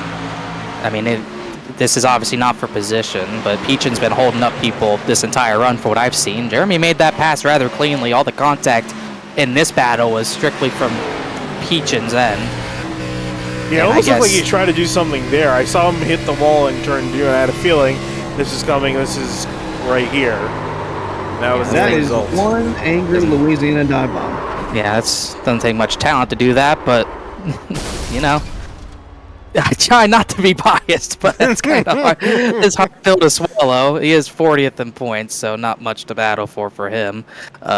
But he'll definitely be gone this week, and we'll see what happens next week. So, meanwhile, that does give Jake Nichols a lucky dog. He'll be back on the lead lap, and everyone's going to take another set of tires after that. And the battle off pit road is going to go to David Weishart. He beat Slaughter out completely. Slaughter lost 3 spots. Yeah, David Weishart, Justin Munsell, JT Poole, Brad Slaughter, Shane Tiering, Garrett Grant, Nick Massey, Brandon Bowie, Colin Fambro, and Brody Folliker will be your top 10. As everyone came down to the pits this time, I think they all sense that we're getting to the end of this year, and I think they can make it. They should be able to make it from here on out, if I'm not mistaken. Eric Wineland said in the iRacing chat that he was good on fuel, so we might have been seeing drivers trying to completely stretch it, but that's out the window. But we can definitely say that we are definitely in our fuel window to make it from here. And that's really not what Scioli and Furness and other guys who were on old tires wanted to see. They wanted the green flag pit stops to play out, but instead now we're going to have a restart with about 45 laps to go, and that track position is going to be tough to gain back at this point in the race.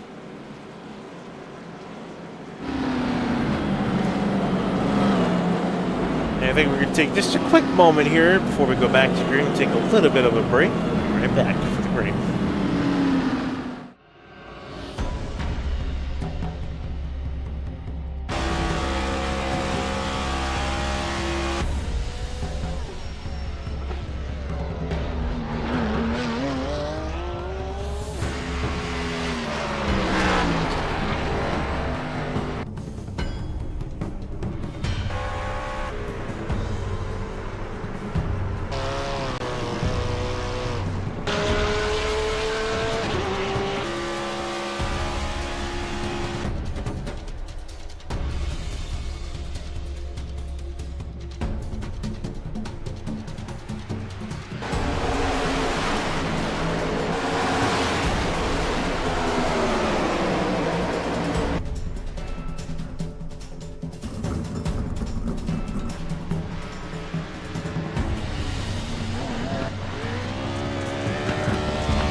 All right, we're back here at Darlington here, coming to the restart.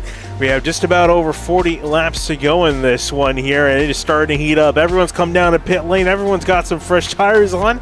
It's David Weiser leading the field with Justin Munsell, Slaughter, Poole, and Garrett Grant, your top 5, as James Scioli drops down the order back to 12th.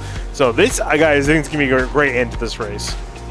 Will be for sure. Meanwhile, in the back, Jake Nichols got the lucky dog and his internet might have given out. So that's going to probably end his run again back to the front. Meanwhile, yeah, Weishart takes control of this race at a very crucial spot.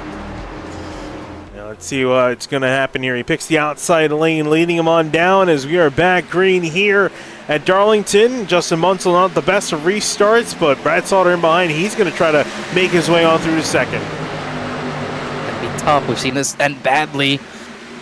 Early, Slaughter's loose. He's got to save it. He misses the wall somehow and keeps it straight. I don't know how he didn't even hit the wall out of that. That was incredible, but he's going to lose a lot of track position late in this race for that. Could be worse. Could be in the wall and could have collected a number of other drivers, as well as Brody Falker in the 42 had a big moment coming out for turn 2, but he stays straight and we stay green. Meanwhile, Colin Fambro up to 7th. Stephen Massey down on the bottom. Actually, is that his name? No, it's Nick Massey. Nick Massey. My apologies. He tries to make the pass on him. Actually, he did. Sorry. It's too chaotic going on right now. Stephen Massey did not make it tonight. I think there is one, but he's not in area, I don't think. Meanwhile, battle for the lead heating up. Munsell wants it. Munsell wants it. Will he be able to take it, though? That's going to be the big question here. Munsell versus Weishart for the lead. It's going to be tough to do so, but I think he's been faster than the 33 most of this night. But the track position is what matters with 40 to go, and if Weishart can have a great defense, it's all he really needs to do at this point, play defense and keep this one, but Munsell's going to pressure him for a while. Both drivers looking for their first win of the season in the Pro Series. Munsell looking for his first ever win in the area. Been so close to doing so and is just on the bumper of Weishart. Going to be interesting to see if these two can duke it out or if the 7th Scioli. Massive loose. Moment. Wow. Massive moment coming off turn 2 for Justin Munsell in the 6th. Holy cow. Going to be interesting to see if the 7th Scioli can catch back up now that everyone's on even playing field. Yeah, big moment there as he hangs on here as the battle will continue between these two for the lead. Is really coming down to the nitty-gritty here. It's just a matter of making sure these drivers don't make a mistake or make an error as the sun begins to set. Actually, both of them having a great run and breaking off into the distance. Yeah, these two are well ahead of JT Poole. You wonder if JT Poole might be trying to conserve his stuff and let them battle, but you don't want to let them get too far ahead to the point where you may use up too much tire to get back to him. So we're going to have to pay attention to that. It's Weishart, Munsell, Poole, Garrett Grant, and Shane Theory in our 4th and 5th. They're getting close to battling. Slaughter had a great save. but he's back to 6th after it. Nick Massey, James Scioli 8th, and then Stafford 9th, or excuse me, no, Yaroshak sliding out of 2. He saved it. He was in 11th. He just had to make a save. He hit the wall in the middle of 1 and 2. My gosh. Take a look at that and see what happened. Had a big wiggle off the turn, too. Just tapped it on his own, and then trying to turn left off the wall, loses the back. Matthew Bell did a good job staying off him.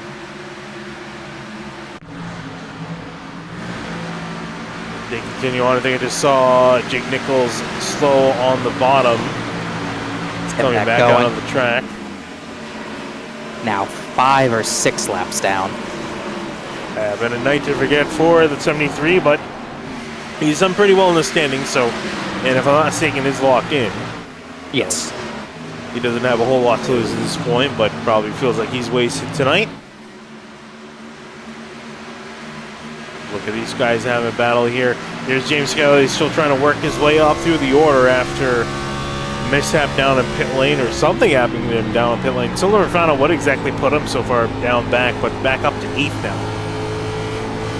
They're trying to just find lost time. He did overshoot his box from looking back at it. That's what put him back to 4th. Then the slide put him back to 6th.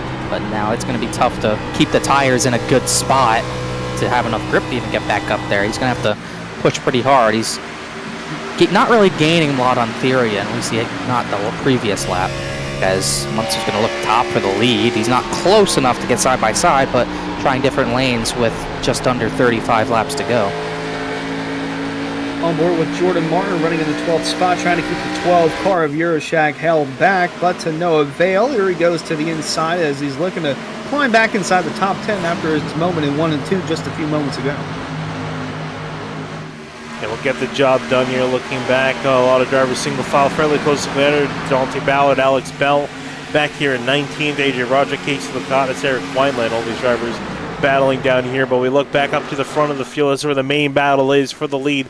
Weishart and Justin Munsell. JT Poole trying to see if he can catch up to these guys up ahead, but not quite close enough. Quite yet. Just needs a little bit of battling between these two. We've seen every night a side-by-side battle through 1 and 2. You could lose like a second of time. So they start getting the battle side-by-side. That's when JT Poole needs to try to attack and gain a lot more time and push even harder. But right now, there's not much potential for a side-by-side battle. Munsell hasn't proven that he can get up there to even have a look to the inside or outside of David Weishart as that gap increases just a little bit. 4th, 5th, and 6th on the racetrack, close nose and tail, as there is the onboard of 6th place Brad Slaughter. Was running in the lead at one point, now dropped down in just a hair outside the top 10. Gonna have a nice run here off turn 2 and down the backstretch on Jane Tyrion. Meanwhile, a little further back, you see the 7th Scioli still trying to work his way up on the Massey machine. Running in the 8th position, just hasn't found the grip that's been needed to go higher up on the leaderboard. Yeah, not quite the grip he needs just yet. Then Colin Fambro, Bronson Stafford, Matthew Bell, Connor Yaroshak in their own battle a little bit further on behind here as the laps continue to tick down here. Just about inside 30 laps to go. Oh, is there double file up back here? That's never good to see. Oh, big crash. Was that? Yeah. That was Greg Mitchell of a wall, I think, with Steve Durham. Oh, Steve Durham on the wall, and no caution will yellow. fly due to him being off the track. Well, what happened there? That was Durham into Garcia. Yeah, he was spinning down to the infield, and does it come back up? This is a bad rejoin. Oh yeah, it is. Oof, heavy hit for Greg Mitchell. That's a terrible rejoin. Poor Greg Mitchell. I mean, he's just in this race logging laps, 21 down, and now he's got even more damage. That will definitely not be looked at kindly. Let's see who is. Brad Slaughter's fighting hard with the number 9, 8 versus 9.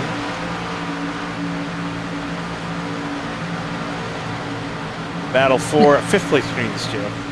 Steve Durham. Oh, Yaroshak's having another slide through 1 and 2. It has been a struggle since his EOL. Now he's on the apron. Let's watch this rejoin. Oh, it's not going to be as good. He gets turned by Joey Chapman and Bryce Senesac into the inside wall as well. Oh, boy, it's a graveyard down here. Wow. Several drivers collect. Take a look at the replay of what happens. This is initially what happens, end up sideways in turn 1. We're starting to look at that, and then you're mentioning the rejoin here as the caution will fly. Here he comes ahead of the number 60 and a big stack up with Senizak flying into it. That time, I think Euroshak gave... Oh my god, there was Richard Thomas, I think. That Euroshak gave the room to the high side. I think Joey Was this a Chapman caution? Senizak will roll back onto the track, as we'll see. There we go. And they did... I was about to say, they black flagged Steve Durham for that incident. So, they're not happy with Connor Euroshak. Senizak's talking about it, but he gave up the top lane. I think Joey Chapman just kind of misjudged it. I don't really think that was on the 12 completely. Take a look back since we have the time now at this incident a little bit further. That's what Senizak saw, not a whole lot of it. Right on board with Joey Chapman since he got a clearer view. So here he is. You can see the number 12 come back on the track. Yeah, that was a fairly poor rejoin, I gotta say. It was a poor rejoin. I don't know how much you can... I mean, he could have done better, and he didn't have a good rejoin at Charlotte as well. So I think there's going to be more of a to-do about the rejoins. But Better attempt to rejoin than what Durham did. Yes, I would say so, but still didn't work. Cause I guess it is what it is at that point. And then Chapman, I don't know who Chapman is. I'm thinking, well, Joey Chapman, obviously, but I was talking about Senizak just comes back on track to trigger that yellow to come out. We'll get a view of this rejoin here, see how much room is to be outside. And he gave a bit more than a lane to the top. Chapman, I think, obviously, it's not a good rejoin, I know that, but I think Joey Chapman could have done a slight bit better just judging it better. He just, I think, got caught in between both lanes trying to figure it out. Meanwhile, everyone else comes down for their pit stop. Yep, pit lane is a very busy place because, again, I think this is a lot of drivers anticipating this to be potentially the final stop of the race. It'll be Weishart off pit lane, then JT Poole, Garrett Grant, and then it's going to be Justin Munsell, I think Shane Terrian, and then James Scioli will round out your top 6.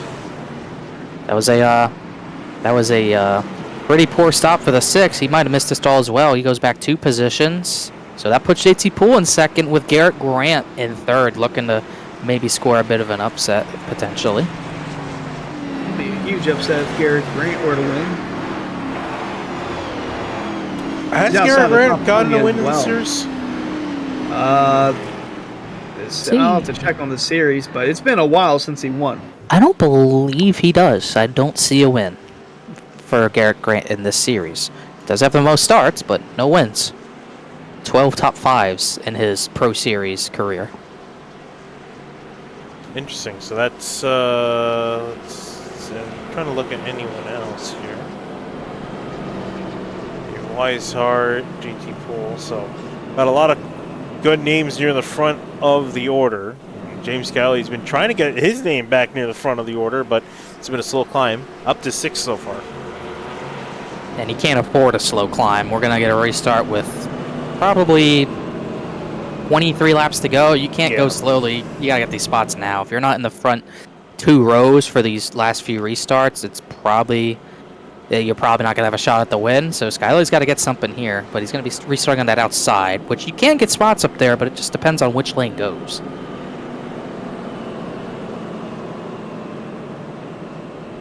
Going to deem that last yellow a racing incident. Sure, quite a few drivers will disagree with that assessment, as drivers typically do. That does take Euroshak out of this race for good. Ever since that contact with Jake Nichols, he didn't really recover to even get back into the top 10 after that, as Travis Beckner's going against the inside wall. I was going to say, Travis Beckner is even out on track. That's... Yeah. He's trying to get some positions. Long way down the order, 61 laps down. As it stands, no, I don't think he can pass anyone, can he? He's 61 laps down. Hearn and Elwood are 55 down. He can pass those two, and he's 24 laps behind Mason Kane. Well, no, he's already passed Hearn and Elwood. He's way past them. He can't. I don't think he can pass Mason Kane. That's not what I see on my timing sheet for some reason. Yeah, on my timing, I actually had to reset my timing. if anyone noticed the timing screen going away on the screens, because for some reason everyone finished on my screen and then it wasn't showing the gap anymore, so I had to discreetly restart it. That's interesting. You know what? That may be why I'm not seeing it correctly. Jeremy Miller just wrecked on the backstretch. Uh-oh. What in the world? Is it a full moon? Something's going on. I don't even see where he is. We're gonna get back going green, but Yeah, his car is pretty destroyed. Not sure what happened there, but we're going to get the green here. We're just over 20 laps to go back green. Weishart leading them down. Poole Munsell racing it out with Garrett Grant also in the mix, trying to see if he can upset the balance here. Grant got chopped. That really lost him momentum. So now here goes Scioli. He's going to get that spot. And they're going to crash. Garrett Grant getting turned in the back on another wreck. 2 wrecks on the back straightaway. Caution flag again. Eric Weinland a hard hit. And more hard hits with the 56. AJ Roderick. Oh, they're still wrecking. Well, that was a chaotic lap. But yeah, it was. All right. What in the hell? Let's try to decipher what on earth just happened. The 2 wrecks at the same time. I saw the 50 and the 15 spin in the back. Look at further on back, AJ Roderick. He got hit by the 41 of Garcia, and the 15 was already spun around. Take a look and see what happened to Alex Bell. So the 50 was loose off the corner. This is how the second wreck started. John Furness kind of helped finish the 15 off. That was that second wreck. And then we got to take a look at, I'm trying to even see who to look at. Slaughter and Grant was the one up the front. You see Garrett Grant gets such a poor run. Slaughter tries to shoot the top, and they just come together. We've seen that already a number of times tonight. But that didn't end up being too bad until Wineland killed Garrett Grant. They had a big hit, but Slaughter's going to get away with that. A number of others won't. Just look at this. This has been, the Boeing backstretch has been a war zone today. It really has. Eric Wineland right on board to see what happened from his point of view. He's been having some internet connectivity issues tonight. There he's just getting around the 50, flashes out a little bit there, and then comes back. Oh man, hard hit with the number 5. Yeah, he's just been trying to manage with the internet, and that could have played a factor. He might not have even seen them, but even before those 2 crashes down the back straightaway, I still haven't been able to get a look at what happened to Jeremy Miller. But we'll get a replay of this. You know, these 2 come together off the corner. It's just racing at Darlington. We've seen it so many times. Not much either driver could do. But yeah, like I said, since we have time, let's take a look at what happened to Jeremy Miller, who has called it a night, it seems, or he's still getting essential repairs on pit lane. This is coming to the green. He got hit. Oh, he got hit from behind. What in the world? I don't even know how that happens. But really, it must be a flow. I think it was Delonte Ballard that hit him. Was it? Looked like Clayton. I thought it was Clayton. Oh no, Montgomery. it might have been Clayton Montgomery. You're right. You're right. I would hope it wasn't Delonte. They're teammates. But where is Clayton Montgomery? 45 car is still 15. On track. That's not. No, it wasn't Clayton Montgomery. That was Richard Thomas. Oh, it was Richard Thomas. Richard Thomas. There we go. Apologies. Now where's Richard Thomas running? I'm trying to find where he is. He's now up in the 21st position on my timing, on the iRacing timing. He could be somewhere else. Oh, wait. 25th for me. There we go. No, they've had issues in the past. I don't even think this is intentional. I don't think it was intentional. I think he just didn't understand how off base he was. Oh no, I think Jeremy started to slow up. Yeah. Jeremy's been getting bullied tonight. Not been a good season. We say sometimes you're the bat, some nights you're the bat, some nights you're the ball. These are the juiced balls from 2019 that Aaron Judge was hitting 500 feet. That's what Jeremy is tonight. Because, my gosh, it's been a rough season for him. He's down. He's made every race this season, but down 37th in points and likely not to get better. Got to restart it. Kyle Harris is not with us. He's actually in Las Vegas. I mentioned he's in Las Vegas. He is currently covering the Indy Autonomous Challenge. So he's doing that fun stuff, and the rest of us are left back here to cover the show for him. I think he should be back tomorrow or Saturday. I think he should be back tomorrow, pending weather. There's going to be a snowstorm approaching Chicago. He was concerned that his flight was going to be canceled or delayed. Yeah, but it will definitely depend on weather. That's at least what he told me Tuesday. And if not the weather that he has to worry about, it's the plane. He was joking. He was thinking he was going to fly in a 737 MAX 9. And being a 737 MAX 8, which is not particularly better. No. with its recent flight history. I don't know what he's coming back on. I think he's going to be hoping maybe an Airbus. Just don't have a window seat. Yeah. No. Just not the emergency exit window seat. The front overwing emergency exit in particular. But yes. yeah. Hopefully, whatever happens, he comes back in one piece so he can return to sim racing coverage here. But speaking of sim racing coverage, we still got a race on our hands here. These leaders coming to 18 laps to go here. If it goes green to the end, it'll be done in under 10 minutes. But we'll see here. It's starting to kick up here. The action, anticipation. Potentially the wrecks. We'll see what happens here. Into the restart zone they will go. David Weishart off and away. And we're back green here. James Scally now up into fourth place, trying to take away third and second here with a drag race with Justin Munsell into turn one. JT Poole, he's going to go to that top line to protect that. Oh, and the contact! And oh, no!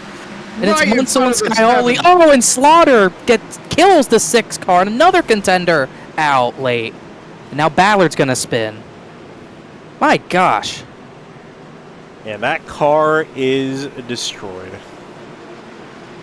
I think Ace Lakatis almost hit him, I think. But, gosh. Turn 2. You cannot avoid it. Left front's not even moving. That's so many fast drivers who could have won this race out tonight. That's incredible. Well, you were talking about the attrition rate earlier on and the fact that it was potentially going to be high coming into tonight. And I can definitely agree with you. And you can see Justin Munsell coming into pit lane. I'm sure he's frustrated. 16th in the points coming in, and he is stuck down in pit lane. You can see the frustration on his face having to get that car repaired, and I don't think he's really going to be able to. Not in time either. You can see the frustration. I mean, this was one of the best races of his season so far, as we'll get the Simrat Market replay. We're still on Richard Thomas. We'll catch back up, but him and JT Poole comes down, then there's a little bit of contact, and Munsell just overcorrects, and then back into traffic, nowhere for Brad Slaughter to go. And Delonte Ballard just spins, avoiding. Keeps going back to Richard Thomas for some reason. Yeah, I know. That's what I was wondering why that happened. It was like I made a bookmark, which I did not, but here's another look at it. Just the slightest contact can make something like that happen. Poor James Scioli recovered to get back maybe onto the second row to compete for this win. That's going to end his night, just like it ended early Tuesday night as well. He didn't make the Monday race, so not a good week for the 7. There's obviously 4 wins. He'll easily locked in, but it will not be a 5th win tonight. Let's see who else. They rolled it as netcode. Really? It's racing. I don't know about netcode, but that was racing. There's not much either driver could do there. Right on board Brad Slaughter. Oh, man. He careened into the number 6. There's nowhere to go. Tried to sprint through it and ran out of room. More contenders out, the better for Weishart, though. Justin Munsell's point of view. Came down right in front of Brad Slaughter. Slaughter led a good bit of laps tonight, too. He might have even led the most. Take a look at that, actually. I haven't seen the lap sled. We'll take a look at here. Brad Slaughter, 24 to his name. Then Justin Munsell, 17. Who else has been in the lead? James Scally, 20 laps for him. He's actually pretty evenly dispersed here. Jake Nichols. Actually, Nichols has led 0 so far. He will not lead anymore. 31 for David Weishart, I think he's one So of that's the the highest. most. Yeah. He led for a while. Someone else, one of the low-dollar cars led for a while, I thought. I don't think it was JT Poole. Was Jurshak in the lead at any point? I don't know. I think he Maybe got not. close. Maybe I'm thinking of someone else. Check. No laps led. Mason Kane, there you go, 23. Mason Kane, yes. Yeah, but so. Weishart actually leading the most. And the most recent leader. And if anything, that might allude to the fact he might not be in the lead for much longer at the rate we're going at. He's got to try to defend. He just keeps getting good restarts. He can avoid calamity out of turn 2, which he's done well so far. And if JT Poole could get any part of him it's going to be difficult for Weishart to keep him behind because JT's going to be aggressive as Weishart takes the bottom. We'll restart coming to 13 laps to go, and plenty of new drivers in the top 10 now after all this unfolded. You got Therian and Matthew Bell on road 2, Abby Massey, Falliker and Fambro, and then Jordan Martin and Bronson Stafford in our top 10. And John Furness had issues earlier in the night. He's up to 11th. And we haven't even talked about Clayton Montgomery, even though I misidentified him when the Richard Thomas and Miller accident happened, but he's up to 12th as well. Has the leader always chosen the outside lane more than the inside? I think I've seen a mix. I think I've seen they've mostly chosen the outside. I think 1 or 2 times I've seen them take the inside lane. Actually, want to take a look at some stats before we go back to green. Have we really only had 3 cautions? There's no chance. Oh, right. No, I've restarted this. So I think we've been closer to, I think 6 or 7 is more of the accurate number. Again, forgetting to restart this thing. Lost some of the data. Losing count. So we've had 1 leader. David Weishart, every lap. Since I restarted this thing, David Weishart's been the only leader. We'll see if he's the leader at the end of this race, though, in just a couple laps' time. Back green here at Darlington. Now it's JT Poole, Matthew Bell. Matthew Bell, I haven't seen that 43 up near the front for a while. Here he is now with the charge. Shane Therian is inside. Another side-by-side battle at the front out of 2. If it works this time, looks like they will give each other more room. Falliker in the wall, scrambling down to back straight, but everyone keeps it straight as Poole is clear for second. The battle's for third. And battle for third continuing to heat up. Therian on the bottom. Then you got the 43 on the outside. Whoa. And they're close to hitting the wall. Shane Abbey coming up on the scene. Looking to take 1, maybe 2 spots away from this. He's going to try. Shane Abbey's going to dive. He's going to clear the 43 up to 4th place. Matthew Bell trying to fight back hard on the inside. They're going to be side by side off of turn 2. Give each other enough space. It'll be the 43 back in front, but they've lost some time. Nick Massey now trying to take advantage of the situation. He's going to dive to the inside of that 84. Then it's Colin Famer, Barty Falliker also in behind. Top 2 are gone now. You could say top 3 are gone. Everyone's stacked up behind that 43, but it is frantic coming to 11 laps to go as Weishart's just trying to run from JT Poole. Side by side, that's Abby and Massey for 5th. And Abby's going to clear in the middle of 1 and 2. That's tough to do. As everyone's still kind of sorted out. Nico Garcia to the bottom, but trying to save the car. But either way, somehow everyone's still keeping it straight for the time being. Also, Scioli's on the lead lap still, but he's only back up to 20th. They're continuing the battle all throughout the racetrack. They're coming across the stripe, and I believe we got 10 to go on the racetrack. David Weishart, last win in the Pro Series, came from Chicagoland a season ago. JT Poole has never won in the Pro Series, came close to winning in Cup, and he's gotten some truck wins under his belt, but has never won at the Pro Series level. After starting all the way back in 16th, he's worked his way up to 2nd and is just a few car lengths shy of reaching his first career win in the Pro Series. 9 to go for Weishart. Yeah, just look at the concentration in his face. Normally we're used to seeing GT having a big smile on his face.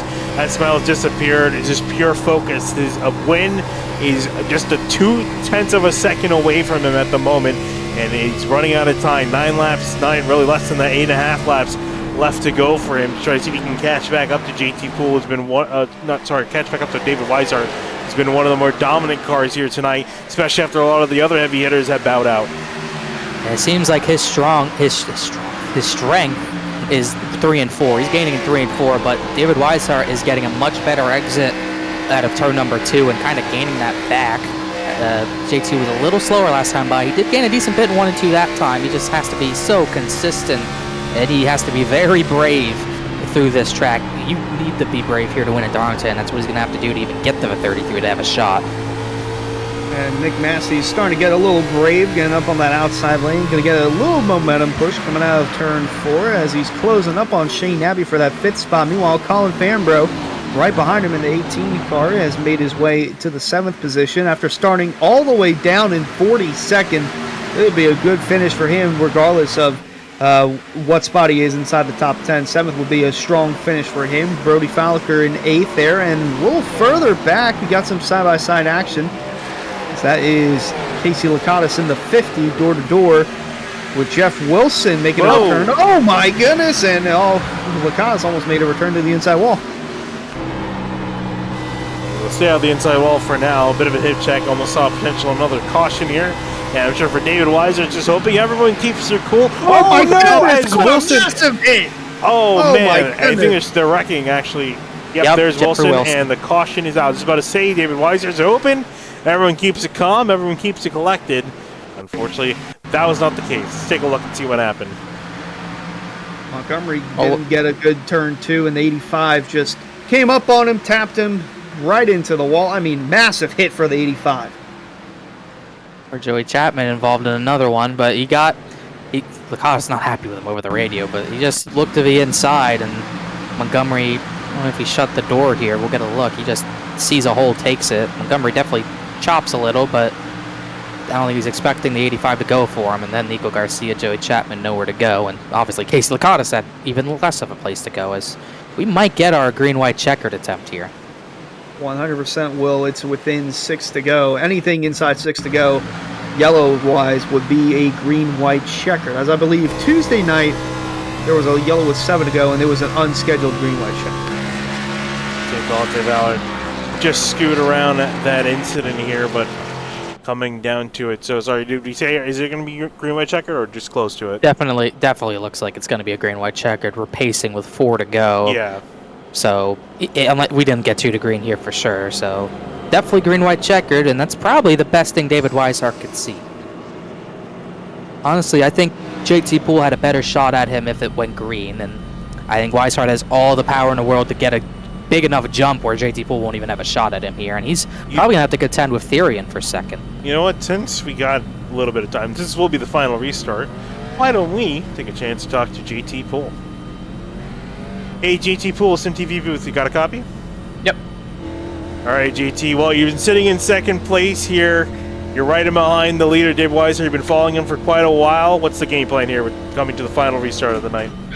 Well, I wish that yellow didn't come out. I think we had a better shot if that went green, but we just need to get a good jump. Kind of hard gauging when he's going to go because I don't want to get a black. So hopefully we don't lose too much ground.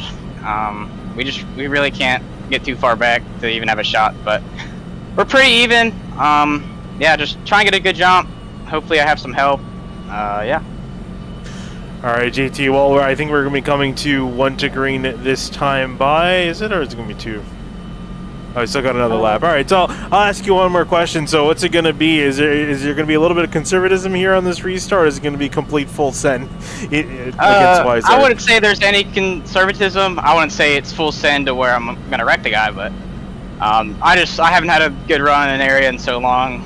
It's been pretty frustrating. Things haven't gone our way, so want a good finish. I'm not going to not go for the win, but I'm going to make sure I don't lose, so yeah, we'll see how the restart goes. I'm happy with the run we've had today.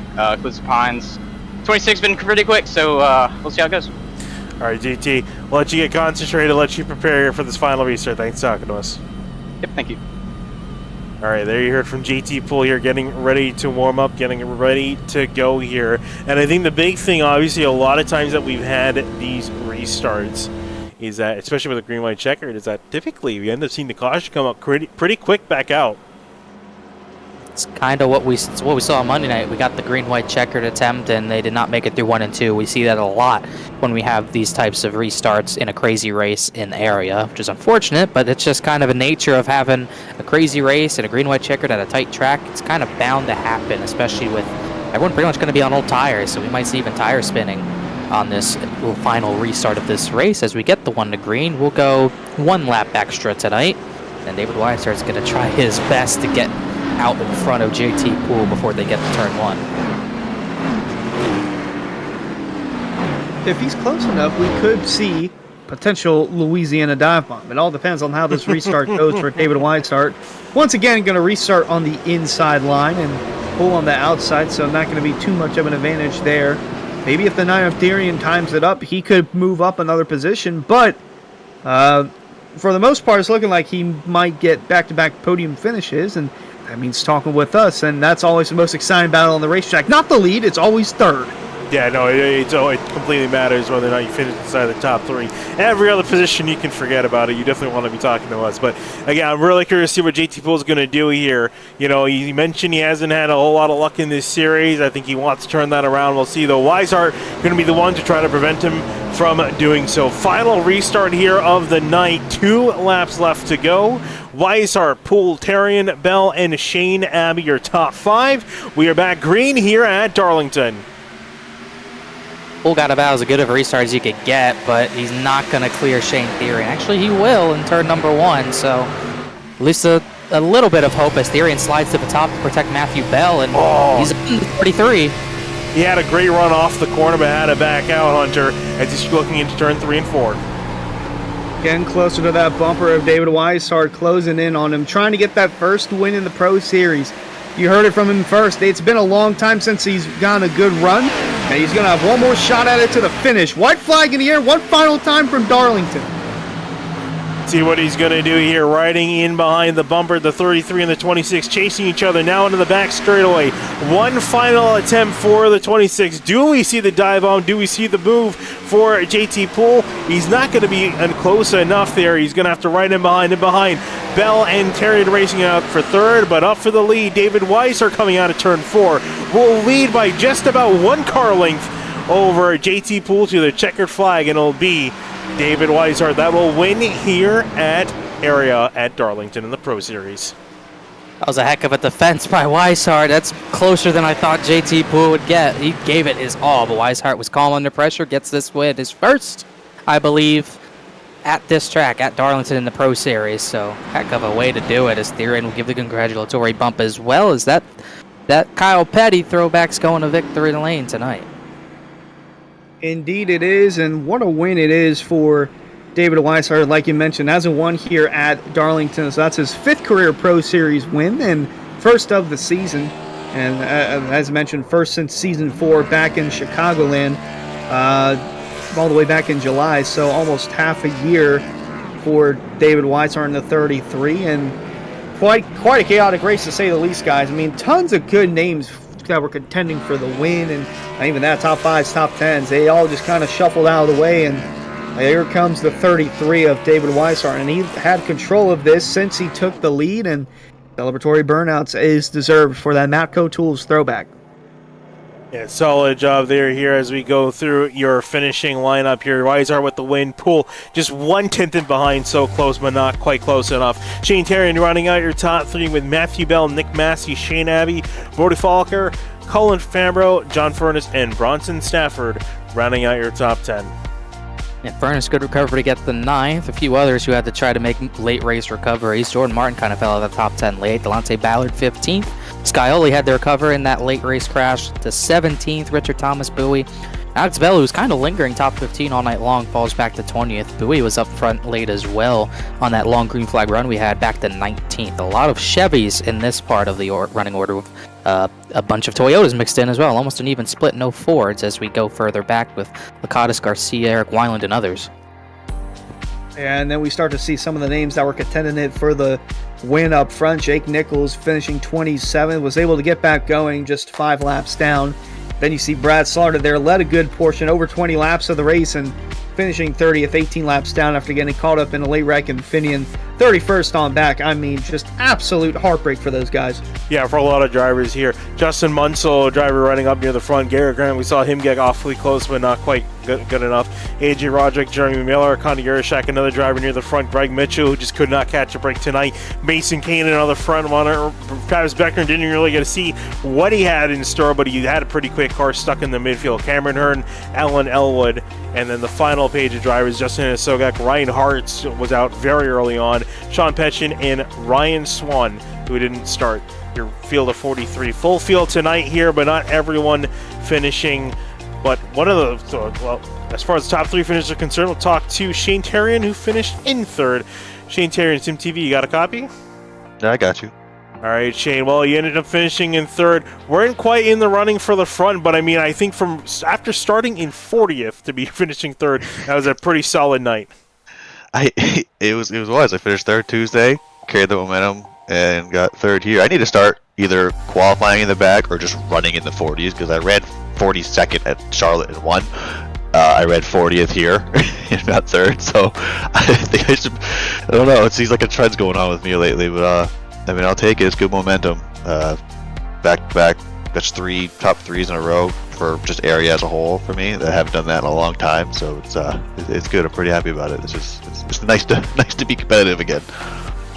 Yeah, really saw. I mean, it is always nice to be competitive. And looking at you, I mean, you have 1 win this season so far. So obviously, going into playoffs, there isn't that pressure of making sure you need to make it into the playoffs. I would say you're pretty much locked in. So what's the game plan for the rest of the season heading in? Is it just a matter of just kind of nailing win after win, or trying to get into a rhythm, build up some momentum for the playoffs? Potentially building momentum and then just keeping the team points alive for at least our drivers. Good team points. Today's first time we've had 3 cars in the top 10, I think, ever as Sky and area, so we'll take it. Yeah, just focus on team points at this point, and then we got to try and get Justin into the playoffs here. All right, well, Shane, solid third place finish. You've been enjoying that consistency lately. We'll hope you can keep it up for the next couple rounds. Yeah, thank you guys. All right, and with that, we're going to move on to our second place finisher. We talked to him under caution. Unfortunately for JT Poole, wasn't quite able to finish it out there at the end, JT, but you were awfully close. Yeah, I mean, like I said, I just needed a better jump. I'm surprised he didn't take the top, because we got a crazy run off of 2, but we were even in 1 and 2. I was better in 3, so, I mean, I followed him the whole race. I wasn't going to do anything crazy at the end there. I mean, shout out to him. We drove both really good races. But yeah, it sucks. This season, both pro and truck hasn't been how we want it. I don't know the last time I was in the booth, so I mean, good to get a top 3 again, but I really want to win again. But yeah. Yeah, I was going to ask, because you were talking about it when we were talking to you before that final restart. You said you felt that if the race continued green, you would have had a better shot. Why is that? Do you feel like you're just kind of slowly wearing him out? Do you feel like you had the better car at that point, or you were better on the long run, or why do you think that was? I mean, at that point, I lost so much ground on every restart leading up to that, and I would gain that ground back. I mean, we were pretty close to even. He may have been a little quicker, but I started running up a little higher in 3, and I was starting to gain a lot of ground 3 and 4. So I just knew if we had a restart, it was going to be hard to make up all that time lost in just 2 laps. But if I had those final 5 laps, I would have had a better shot. I mean, even still, I don't know if we would have won. I think second was probably where we were going to finish regardless, but I think we would have had a better shot if that had gone green. But all right, well, JT, thanks for talking to us. A solid second place finish for you. Obviously, it was in the win, but it's still a very decent run. Yep, thank you. And moving on, last but certainly not least, is our race winner, David Weishart. David, you haven't had the best of runs this season, particularly in the Pro Series, but I'm sure you're elated to get one out here at Darlington. Yeah, I've been in the air quite a bit this season. Last time I was in this car, I had a wild wreck, so this car is usually not my favorite. I think this is only like my 3rd Pro Series win. But ever since the start of this new season, these cars feel different. They feel like they're in the track, and I have a really good feel for them. And I love this track. And I didn't qualify that great. I really couldn't get going for the first 10 laps. Car was just a little too loose for me. But I could really save the tires, and every time they would start to kick in, we'd get a yellow. And to be honest with you, I don't know how I ended up cycled towards the front there. I think we had one decently long run. I was able to finally clear all the guys that stayed out, and I had a hell of a pit stop. I got around Justin and Brad, and from that point on, it was really just trying to hold on, because like I said, I didn't have the short run pace. I was really nervous that I was going to get jumped. But the longer we went, the more restarts we had, the car started coming to me, and like I wanted it. So happy to come out of here with a win. I've needed it. Trucks have had a pretty good season, but in Cup in this series, it's been bad. I think I came into the race like mid-30s in points. So I don't even know if I'm eligible for the playoffs, but a win a win definitely feels good. You're a bit out of it. I just checked the updated points. You're back at 35th, and I'm pretty sure you need to be in, I think, the top 20 to get a clinched spot with a win. But regardless, still a solid There's run. time left. There's definitely time left. One thing I was going to ask you, coming to the end of it, we're talking to GT Pool. He was hoping that it went green. He felt like he would have had a better shot. Would you have preferred, to have a bunch of cautions to the end? I know you said you're lacking in the short run pace, or would you have rather just gone straight to the end? If when we first came out of pit road and I had to lead, I would have rather just gone green, because I feel like on the long run I had enough pace. Even if somebody was a little bit quicker than me, it's so hard to pass here. I could have held them off. And then once we got towards the end, I was getting such good launches in the restart zone. I actually didn't mind the yellows, because at that point the tires had some age on them anyway. So I felt pretty good about that. So it's kind of like the best of both worlds there for me. So, like I said, my arms hurt. My hand was cramping up there towards the end. I'm glad to come home with a win. I tweeted earlier, my brother made this bomb paint for me. I was really looking forward to this paint.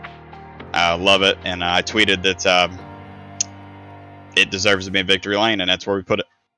All right, David. Well, thanks for talking to us here. Best of luck to you, not only the Pro Series, but the rest of the season.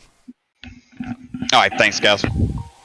All right, with that, that'll be wrapping up interviews here tonight from Darlington. Gentlemen, we had a pretty solid race all around. A couple cautions here and there to slow the pace down, but some excellent racing from all these drivers. Yeah, a decent amount of yellows at the near end, but we still had a pretty good racing once we got to it. When the lights came on, it got pretty wild. We saw tempers flare big time for sure, but like you said, when we had the green flag racing, it was pretty fun, and we got very close to having green flag pit stops. We'll wait another season for that to happen once again, but at the front, we had so many people go back and forth through the field. The 7 Scioli, the 73, the 12, the 31. I mean, there were so many drivers in this field that could have won this race, and at the end of the day, turn 2 bit a bunch of them.